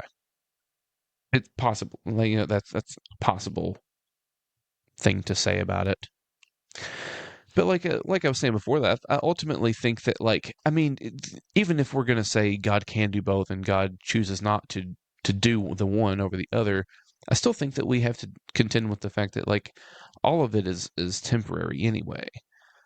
And again, it is the whole bread and stone thing. Like I think that there may be some things that we just don't know, that we're asking for stones instead of bread. But Yeah, I mean, I definitely don't have a good answer for it. It's a huge factor into why I employ non-interventionalism. To be honest, like I wouldn't say it reduces down only to that, but it's certainly a huge factor into why I kind of lean into that ideology. So yeah, I definitely don't have a good answer for it, but obviously I feel the tension in it. yeah, I mean, I just think that Any way that you frame it, there's just different things that you can say, really. I mean, because where my mind goes with it is the aspect of like ultimately how I think it works through like not as with God as the ground of being and not some being that like intervenes within the natural order of things is that we always have God working in us and all of creation towards wholeness, but we have to align ourselves with that, to in order to achieve it, which is what I was talking about with like in saying align ourselves with that, praying and then allowing that prayer to move me to help heal someone, however I can participate in their healing. You know what I mean? So like that sort of is how I view like that idea of. And I wrote that note in under this section because of power and wisdom. Again, we've already talked about how those are kind of weird in my framework anyway. So that's why I wrote all this in this section. But yeah, um, because then that really does like that factor does it sort of removes this idea of God is choosing to employ physical healing on this person and is choosing not to physically allow this child to just struggle with disease and illness their entire life. You know what I mean? Like it's sort of, I don't know. Anyway, yeah, I mean, I think that there is a point in which, I mean, I'm not using mystery to just get out of the question, but I do think that there is a level of mystery involved here. I mean, for the record, this is one of the examples where I think that mystery would be an acceptable answer. Yeah. I mean, I had some stuff in my notes, but I mean, I don't know. I don't want to just sit here and read the notes. Yeah. Um, I mean, I do think that part of what's going on in all of this, and this isn't, if you don't believe in an afterlife or resurrection, all that stuff, then it may not mean anything. But I do think that, like, again, all of these things are temporary and they're all signs that point to a greater reality that is to come, that there is a healing and a wholeness that is going to be and is in one sense already accomplished for all of creation, the entire cosmos, including everyone that we know or don't know that is sick or in need, or whatever the need is. Like there is an ultimate healing that's a greater healing than we can ever experience. It's just like Paul says that in the sufferings of this life are not worthy of comparison, to the glory that is to come. Like there is a glorious healing and wholeness that awaits every one of us. And so ultimately, whatever sufferings, and I know that sucks to hear in the moment. I know that that's not satisfactory if you're someone who's in extreme pain every day of your life. Like I understand that. And I don't mean to be dismissive of that in any way, but I cannot not have hope that in the end, whatever sufferings we endure in this life, it is not worthy of comparison to what awaits us. So I'm fine with it. I don't have any rebuttal. mm. Yeah, I mean, on this topic, I really don't have anything else to add, to be honest. We haven't talked as much about children suffering, but that's the next question, actually. is it? Yeah. I didn't write the question down, but the topic was suffering of innocent is what I wrote. So I'm assuming this was the question about that. Yeah. How do we make sense of cases where deeper spiritual or relational healing seems unlikely, like with a child's suffering, without slipping into harmful explanations or dismissing God's compassion? Which this is really, to me, that just takes sort of some of the stuff that we were just talking about to the kind of the extreme end of it, right? There are Yeah. some people who were born as babies into this world who experience nothing but physical and emotional and spiritual trauma the entirety of their existence. Right. You know what I mean? So Yeah. how do we make sense of that? It's one thing to say, like, oh, this person didn't get this healing from their their cancer or whatever, heart disease, whatever physical ailment they had, because there's a deeper spiritual, they needed to go through that trial in order to develop their sozo. But like, that's a harder buy for someone who's experienced nothing but pain and trauma their entire life. You know what I mean? Yeah. And ultimately, the first thing I wrote down was, we don't know why. I don't have an answer. Yeah. I think that is probably the most honest answer you could ever give, honestly. I mean, I think that the only other thing that I would add to that, I guess, maybe is I think that this is a point in which the fathers tend to appeal to mystery. Yeah. I do think that here's what I do want to say about children and that type of suffering. Number one, and this is true for everyone, but in particular, it needs to be said about children. God is not causing any of it. And God is with and in every one of them, suffering with them and as them. And all of that suffering points to the cross, and he is suffering with us, and the other thing I think to say about that is that I think rather than the rather than your suffering being needed or being used, or not even being needed or used, but like just being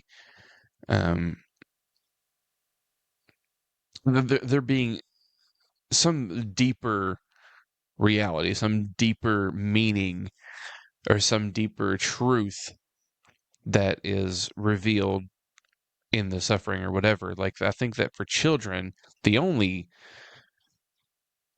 deeper truth that I think that points us to is the need for new creation. Is that there is a gone wrongness in the world. There is a healing that the entire cosmos needs. Like, I think that points us to the brokenness of the world in a deeper way for children than it does for adults, I think. Yeah. Like, Yeah, no, I mean, I wrote down a lot of those same things actually in my notes. I mean, ultimately, to be honest, this is the number one reason why I embrace that non-interventionalist idea that I do. I hit on it in the previous, section that we were talking about there. But this sort of just drives the point home for me of like the fact that there are children who are sex trafficked, the fact that there are children who are born, the fact that St. Jude's exists. right.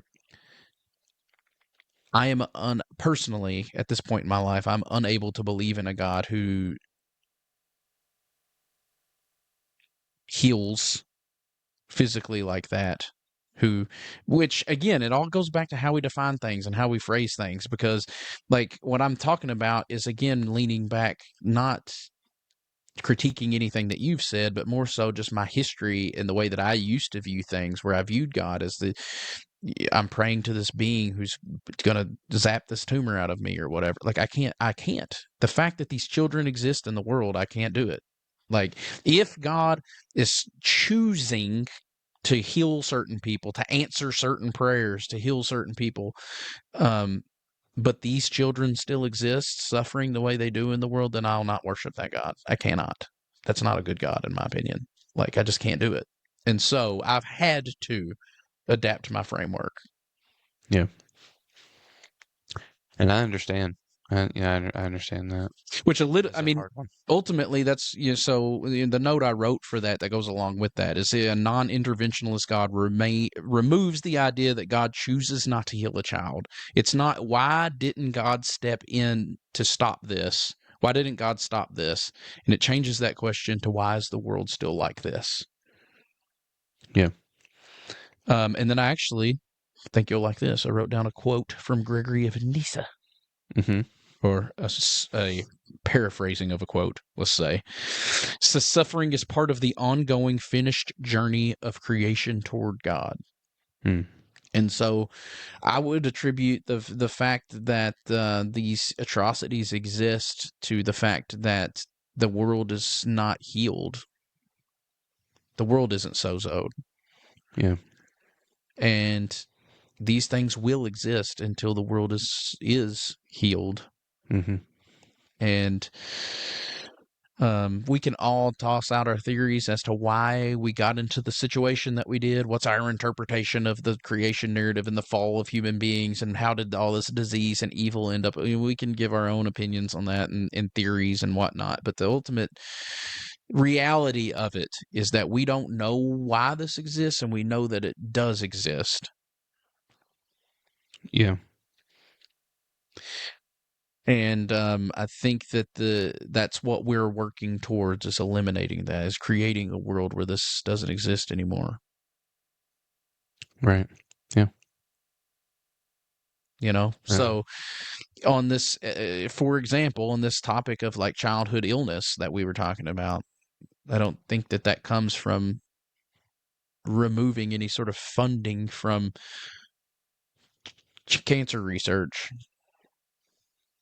So as an example, like that's, to me, employing that research and trying to find a cure for cancer is doing God's work in the world, and God at work in the world, not tossing up this prayer to this distant God thinking that he's going to take away this kid's suffering. No, we work towards eliminating. We are the hands and feet of God in action on this earth. And it's our responsibility to see that suffering of those children and have compassion on them and their families, and do everything that we can to cure, heal, and restore life to these families, Yeah. Yeah, my ultimate statement for this one, my sort of summary statement was: if God is the ground of being, then a child's suffering is not God's refusal, but is a tragedy that God shares with us. Yeah. I'll read a church father quote myself. It goes right along with that. It's from John Chrysostom. He says, "Children do not suffer alone. Christ suffers in them." I have a Gregory Nyssa quote also, actually. And Gregory lost a young brother. I don't remember exactly how young he was, but he was someone who was acquainted with the loss of children. And he says, "Where reason fails, love remains." And so I can't explain it. I don't know.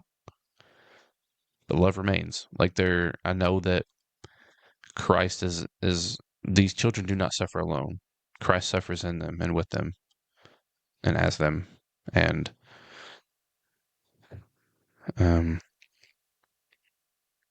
just as Christ's own sufferings led to death, but led through death into resurrection and new life. So it will for everyone and everything. Yeah. Yeah, I don't really have anything else for it, to be honest. I mean, that's sort of it's a heavy part of the topic. I Yeah. mean, like I said, it's the one thing that's probably shaped my views on this topic more than anything else, if I'm being honest about it. Yeah. Yeah. And I'm with you, by the way, as far as like the whole like it it should drive us to look at the world around us and think like we have to be like the Christ within you should be driving you to be the hands and feet, right? It should be moving you to, in whatever sense you can, heal, make whole those around you in whatever way you can. You know, it should be doing that. I just go the one step further, I guess, and say that I do think that the miraculous is possible because I feel like I've witnessed it myself. So Yeah, I always go back to my experience. I've told the story on this show probably a couple of times actually, but I always go back to my experience in Honduras. And I'll remember it was the day that we did the community event in Honduras, and because we were right down in their little town, where these people are living in, you know, their houses aren't what we're used to here. Let's yeah, just say. yeah, And I'm watching these people come we're giving them food because they're hungry people, and um, I was a little bit angry, if I'm being honest. Like, and this was, you got to remember, this was sort of towards the end of the trip. I'd already like been angry when we went to Miss Lorena's house, and hmm like I got angry, and I was dealing with that throughout the whole week, really. And I was just thinking, like looking around, thinking, like, if God acts in the world in the way that He's been taught to me, then He has no excuse for this. Where is God? There's that God that I have been fed my whole life has no excuse. And then it wasn't like an audible voice. I'm not even going to say that, but it was like, but I could almost hear it in a way. And it was like, what are you talking about? You're here. And I turn around and I see Keith throwing a football with a group of kids who were having the time of their life.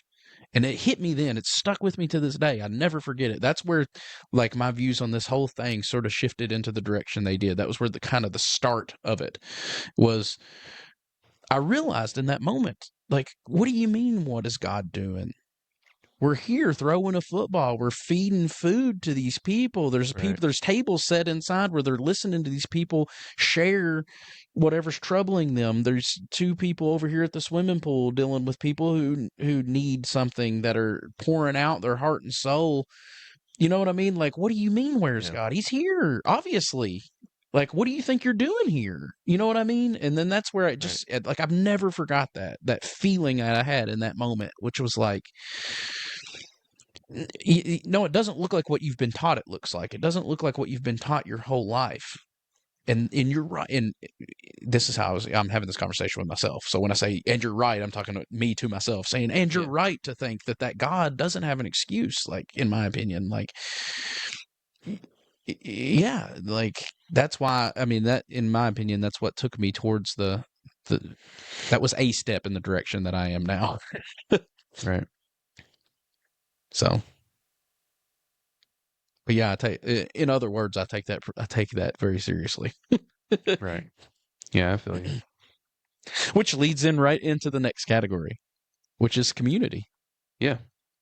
How do we walk as a community of healing, praying for the sick, caring for them, believing for miracles, and yet being shaped by Christ even when healing doesn't come? Um, yeah, all kinds of healing. Yeah. The main thing I wrote there is the community of healing should be a sacrament of wholeness.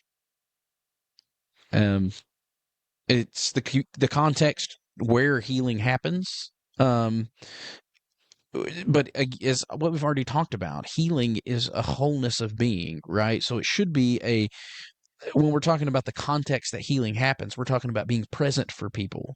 We're talking about compassion for people who are suffering, Mm-hmm. and like providing medical care, emotional care, therapy, uh, financial support. Like all of these things are a part of healing. They're a part of wholeness. And as a community, that's our responsibility. That is part of our responsibility, and that's what I was talking about with going to Honduras and being in service to those people to attempt to, to me, that's what a community of healing is about. It's about when people's SNAP benefits are pulled out from under them and they don't know how they feed their family. It looks like a community coming together to hand out boxes of food. That's what a Yeah. community of healing looks like. Right. Yeah. It may not be what we expect. Going back to why would we expect we know what healing looks like? We're looking for someone to stand up out of a wheelchair who's been a paraplegic their whole life, and that's a miracle of healing. No, like someone received a miracle of healing when we were passing out baskets of food to them because they wasn't sure how they were going to feed their baby. Right. You don't know what kind of healing took place because of that. Right. Yeah. To me, that's what a community of healing is about. The statement that I wrote, I'm pretty proud of this one. I think you'll like it too, but I'm pretty proud of this. It was the best one yet. Best one I did of the whole thing. It says, a healthy church is less concerned with producing miracles and more concerned with becoming one. Yeah. To me, that's what a community of healing looks like. Yeah. Right. I'm with you on that. For sure.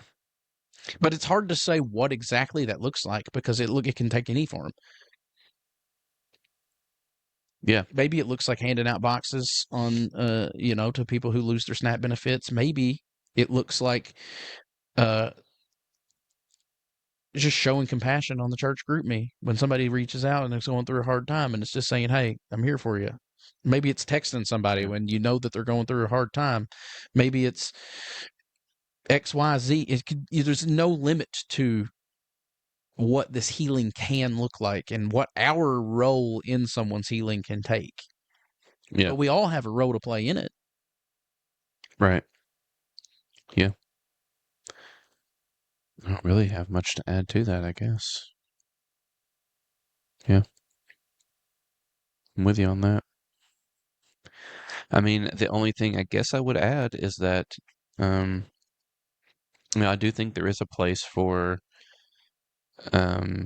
prayer for needs as well. In addition to, not instead of, but in addition to. It goes back to the whole both thing for me. Well, I mean, you're not going to hear me complain about praying for people as long as you do it. Yeah.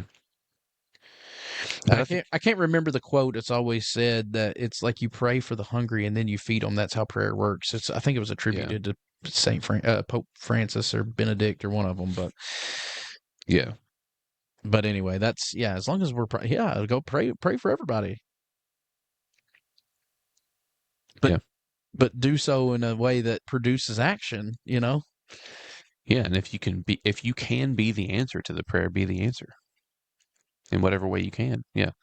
Like that what you said there was perfect, really. Rather than attempting at trying to create this identity as a place where miracles, or how did you say it? Yeah, instead of I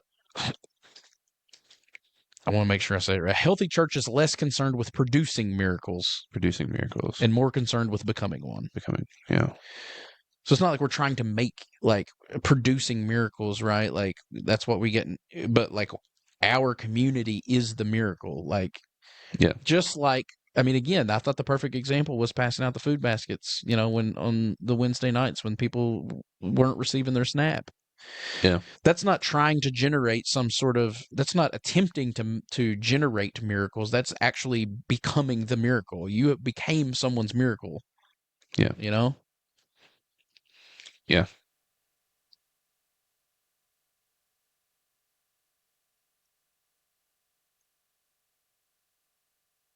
So, Yeah.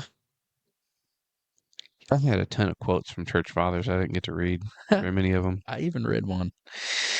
I did say this, and I'm now, as the conversation went on, I wrote this note down because I wanted to send this out as a clarifier, and now the way the conversation's gone, I don't even know if I want to say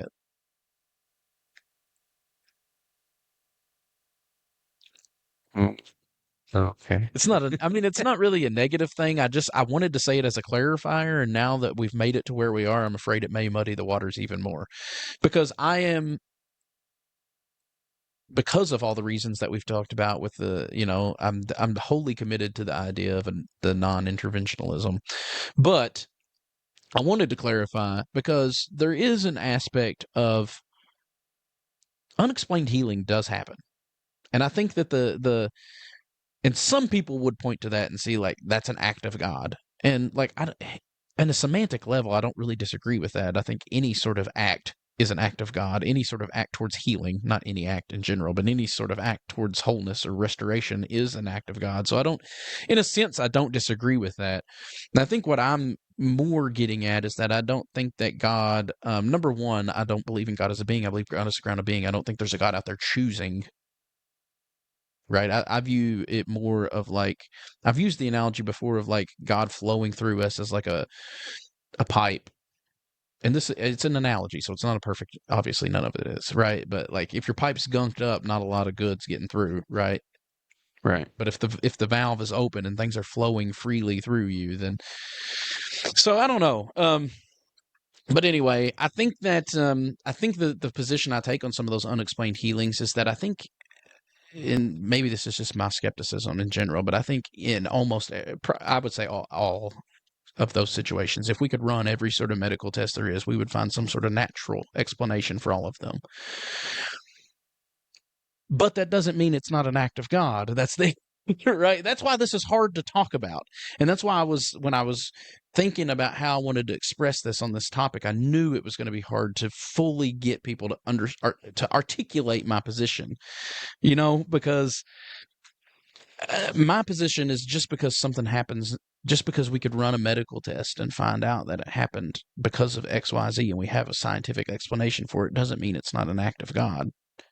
Right. But that also doesn't mean that God is choosing to heal this person and not the other, right? He's not sending this divine healing and choosing to allow this child to suffer either.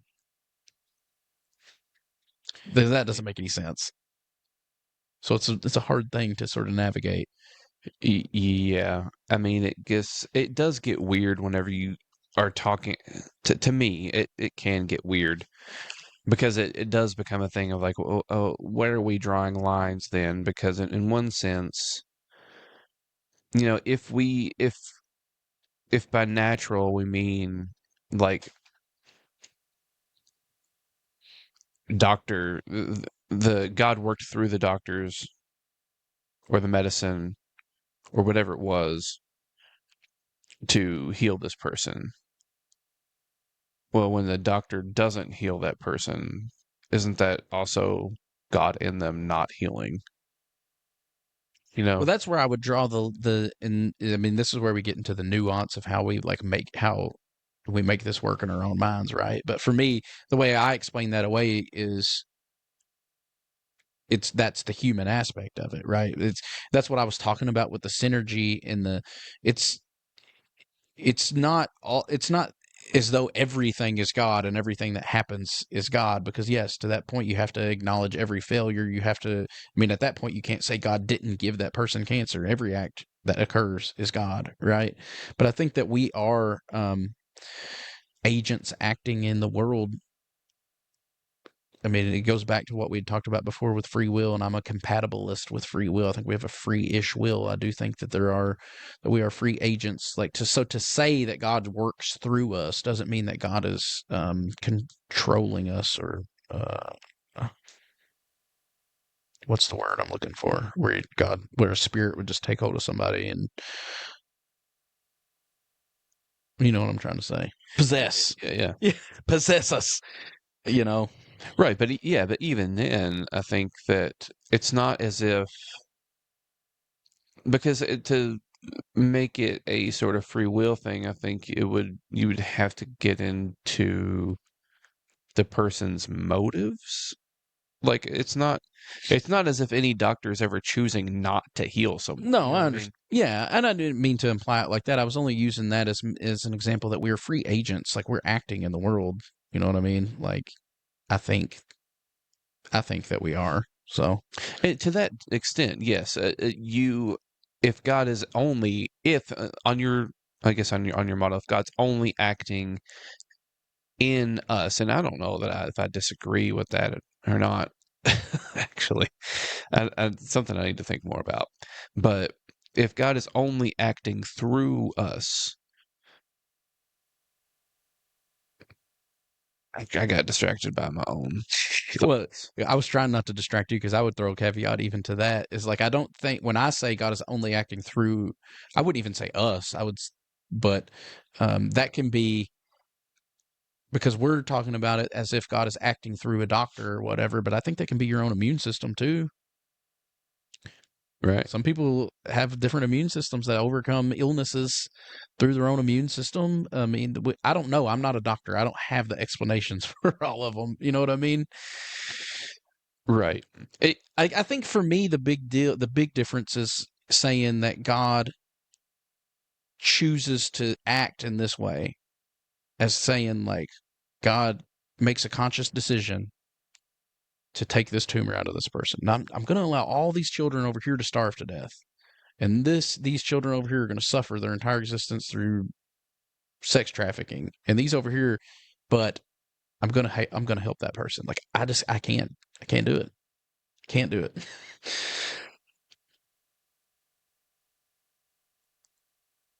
Yeah. Yeah. I don't know. So I've got to figure out some way to get around it. Yeah. I mean, this is an area that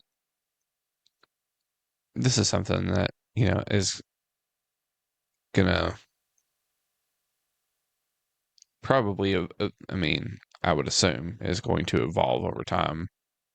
For me, I'm gonna have to think about it more, pray about it more. Learn more about it, and see, you know. But everything I said, I think is where I'm at today. Like I do think that for me, I do think it's both. I think that God acts through us and that and through our prayers, which is acting through us also, just through prayer Yeah, and action. yeah. I mean, I think You know, in summary, I think that that's really the only difference between me and you. I think that we're pretty well. It seems at the end of the conversation, it seems like to me and you are pretty well in lockstep with most everything. It seems like you take an additional step that it's not really that I'm not, well, I guess it is accurate to say I'm not willing to take. I think there are more negatives that come along with that extra step than that offset. That to me, that's why I don't take that extra step. But I think that extra step is the only difference between us. yeah, and I think that I mean all of your reasons for that are valid. Um, whether I agree or not, Right. I think that they're valid. I understand where you're coming from. I mean, it really is. I mean, I hate to simplify it to that extent, to oversimplify it, but like, I mean, it is the age-old problem of the problem of evil and suffering. That is essentially what we're talking about here. Yeah. You know, or that's where The implications lead to, yeah. yeah, it's the source of the disagreement, I think. It's like how we handle that. And it goes back to like we've talked about this before in other areas, like the open and relational seems to make more sense to you in that regard, at least some version of it. Yeah.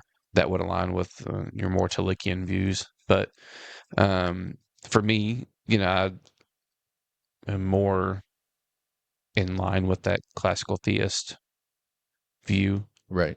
And so, at least I think I am. I don't know. I don't think I'm an open and relational guy necessarily. I mean, relational for sure. I guess when I say open and relational, I really am talking about open theism specifically, as far as like in terms of God's interacting in the world and God's knowing and Right. See, I actually wouldn't consider myself an open and relational theist either. Although there was a point in our conversation tonight where I haven't actually thought about it in a long time. There was a point in our conversation tonight where I made a mental note. I was like, that sounds a lot like open. Like I think open and relational theism works a lot better here, to be honest. Like sort of ticked that box in my head at the time, but I at this point I wouldn't really consider myself open and relational. I don't think, but maybe I am. I don't know. Something I need to study more. Yeah, there may be a way to work it into Tillich's system, but I don't know. I mean, at least based on what I know about open theism from Tom Ward, I know that he views God specifically as a being. Yeah, that's what I was going to say. Is that specifically the version of open and relational theism that I'm most familiar with is Ord's framework, which I really like. I just don't think God's a being, and he seems to be pretty emphatic that he is. Yeah. But I think a lot of the same things work in that regard. You maybe just have to change some things. I don't know. I'll have to think through it. It's not something I thought about in a while. Yeah. You know what? This might be a shocker to you, but perhaps God is both. Open and relational? Being and a being. Yeah. Maybe, but I don't think so. Being and becoming. I think you have all in on paradox. I think you have to embrace that. But I would argue, if you were to ask me, I think that your beliefs make you believe that God is both the ground of being and a being, and I don't think you have a choice in that. Perhaps. I mean, I don't mean that in a negative way. That's my interpretation of your theology. Yeah, it may be. It's something I'd have to explore some more. I mean, I do believe God to be the ground of being. I don't know if I can articulate it well enough. Here's the other thing is like, because we have come from certain places, it's like I almost don't know how to say the things without just saying stuff I've said before. You know what I mean? So like it's it kind of part of it is learning a new language, like learning language to explain what you actually do mean. Right.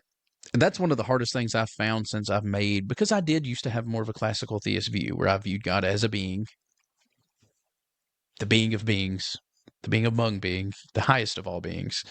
And now I don't. I think God's the ground of all existence, the ground of all being, And so, but most of the people that I talk to don't employ that kind of language. And so the language of being, of like I'm talking about a being, is everywhere. Mm-hmm.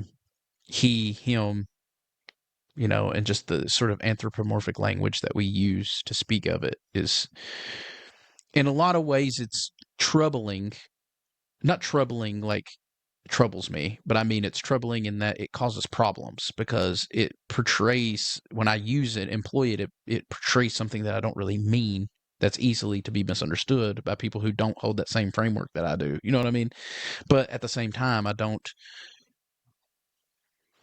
new to it relatively. I'm still trying to figure out the language and how to best articulate what I mean. So, yeah. Language is a big one. I've been thinking a lot about that. I told you about that through text the other day. I thought something about that, about how, I mean, me and you for sure have straight up disagreements that we see differently. There's no ifs, ands, or buts about that. But I also do think sometimes we just miscommunicate because of not that it's either one of our faults, but it's the way that our different journeys are evolving, plus where we come from, is trying to, like you said, learn a new language or learn how to communicate in a different way. It can cause streams to get crossed at times. Yeah. I think one of the big things for me that I've realized, I've already told you this, but when I came, I got a deeper understanding of some of our disagreements when I sort of got that understanding of the more sort of top down epistemology versus bottom up, and the way that we see the world a bit differently, and why we have trouble articulating that. Because to me, a lot of times the only thing that I don't have language to explain what I'm trying to get across from you, other than like, well, what you're saying is disconnected from reality, right? Like I say that all the time, and as if you're going to understand what I mean when I say that for the 100th time, when you didn't get it the 99 times before that. You know what I mean? Because from my perspective, that's what it is. But now that I can see more of your perspective of it, I understand. I mean, to me, it is still disconnected from reality. Don't get me wrong, but I understand. It is real. Right. But I understand why you say that now. I know what you mean when you say that. Yeah. Well, that was kind of what I was hinting at earlier whenever we were talking about, I brought up a couple times the idea of nature. Yeah. What we're calling nature. Right. I knew what you meant. Yeah.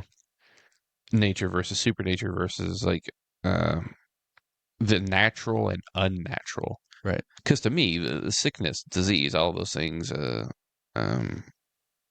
the brokenness of the world is the unnatural. It's not natural. The natural is the sozo. You know. So to me, it's not unnatural for someone to receive healing. It is natural. It's the natural overcoming the unnatural. It's the kingdom invading the here and now. You know, the finished work. Finishing now. All that stuff. Yeah, I actually figured you would talk more about that in this episode, to be honest. It just didn't go that way, though. Finished work. I mean, I feel like I hit it a pretty good amount. I mean, you hit the finished work. I just meant more about the sort of like I mean, because I knew that you were hinting towards that when you said the natural, but we never really talked sort of about we didn't dive into it, but we've talked about it at length in other episodes. I think if anybody's watched our previous episodes, they know what we're talking about. I think we've talked about healings before, and it came up in that one. Yeah. So I don't remember the name of that one, or I would say go listen to that one, you filthy animals. Probably don't listen to it. This one was probably better. This one probably was better. It was at least more current. Our positions have both evolved on it. So. That's the thing, man. I probably could go. Well, I know for me, for sure, I could go and listen to earlier episodes and come away a lot different. Like if we revisited them now, they would be a lot different. But yeah, I'm sure it would be that way for both of us too, because we've been doing this show for a while now. Well, one of the first, sorry, one of the first topics that we did was Christian Universalism. Did 4 episodes on it. Yeah. I don't know if that would be one worth revisiting or not. Yeah, we talked a lot about it at the beginning of the show, at the genesis of the Back Pew Convos. And it's come up quite a bit. Yeah. In other conversations, in other contexts, but yeah. You know, I think I would give a different perspective on it. It would for sure be something that I would have a different view on than I had when we recorded those, but yet not different. Oh, this time I'm going to play the middle. I'm going to play the both this time. No, I still think the reason why, just to give a quick synopsis of it, the reason why I say that is because I think all of the I'm not as sure of as many specifics today as I would have been back then. But I still think that all of the underlying reasons, let's just use that word, are still as applicable today as ever. As to like why, I don't know what the afterlife looks like, but I sure as hell know it don't look like this. That's more of my perspective now than it was back then. It can't look like someone living a miserable life, having some sort of incurable disease, not receiving healing, and then burning for all of eternity in hell. Exactly. It can't look like that. I don't know what it looks like, but it doesn't look like that. Right. And that's more of my position now. Whereas before, I would probably have used a little more like, this is what I think. Today, the afterlife is one of those things where I'm pretty like, I don't know. I don't know what it looks like. I know it's not this and this and this, but I don't know what it is, you know? Yeah, I would be maybe actually would be more not quite what you said, I don't think, but like probably less like willing to try to explain what I think it is and isn't. Yeah. But the only thing I do know is that whatever I do believe in some sort of resurrected life, new creation, new heaven, new earth. I do believe in that. And I believe that it is whatever it is beats the hell out of this place. It beats the hell out of the hell that exists here on earth, where you have children enduring that kind of suffering that we've talked about, and people in general, and animals, and all of creation is groaning, right, for the revealing of the sons of God. All of creation is groaning in pains, like childbirth pains, is bringing. There is new creation coming, and when we see healings, when we see sozo, even when we don't see it in that sense, but we can recognize sozo in spite of what seems to be a lack of physical healing. Like all of that is the kingdom coming. It is the crowning, right? If we're using the childbirth analogy, it's the kingdom is at hand.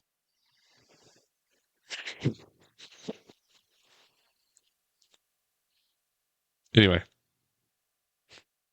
I have seen a crowning before. It's not it's not really a beautiful sight. It's not a pleasant sight. I guess it is beautiful in its own way. exactly. But not in the way that we would traditionally define beauty. Well, isn't that actually 100% applicable though? Yeah, To what we're talking about. absolutely. That's why I was hesitating and I was thinking through what I was trying to say, because as I was saying it, I was like, this actually is probably exactly right. Yeah. Because right now in the crowning, in the pushing, you know, it can be, it's extremely painful. The brokenness of the world does, it ought to pain us. It ought to, not in a way that's paralyzing, but in a way that causes us to pray, that causes us to act. Yeah, I in the mean, world. think about like if you were to lay your hand on a hot stove, like what does that cause you to do? Yeah. Right? It causes you to act. Like it's painful. Yeah. It is painful, but not like, oh, I'm in so much pain. I'm just going to keep my hand. No, now you do something about it. It's that doing something being remove your hand off the source of pain or whatever, like. Right. So. But yeah, and that it can, the world, you can look around the world and you can see glimmers of hope, and you can see healings, like you can see sozo, and you can see that there is beauty in the ugliness, in the pain and the hell that we experience here and now. There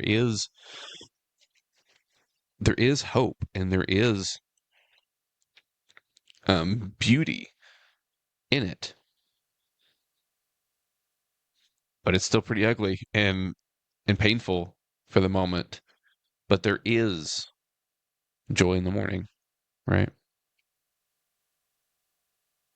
I dig it.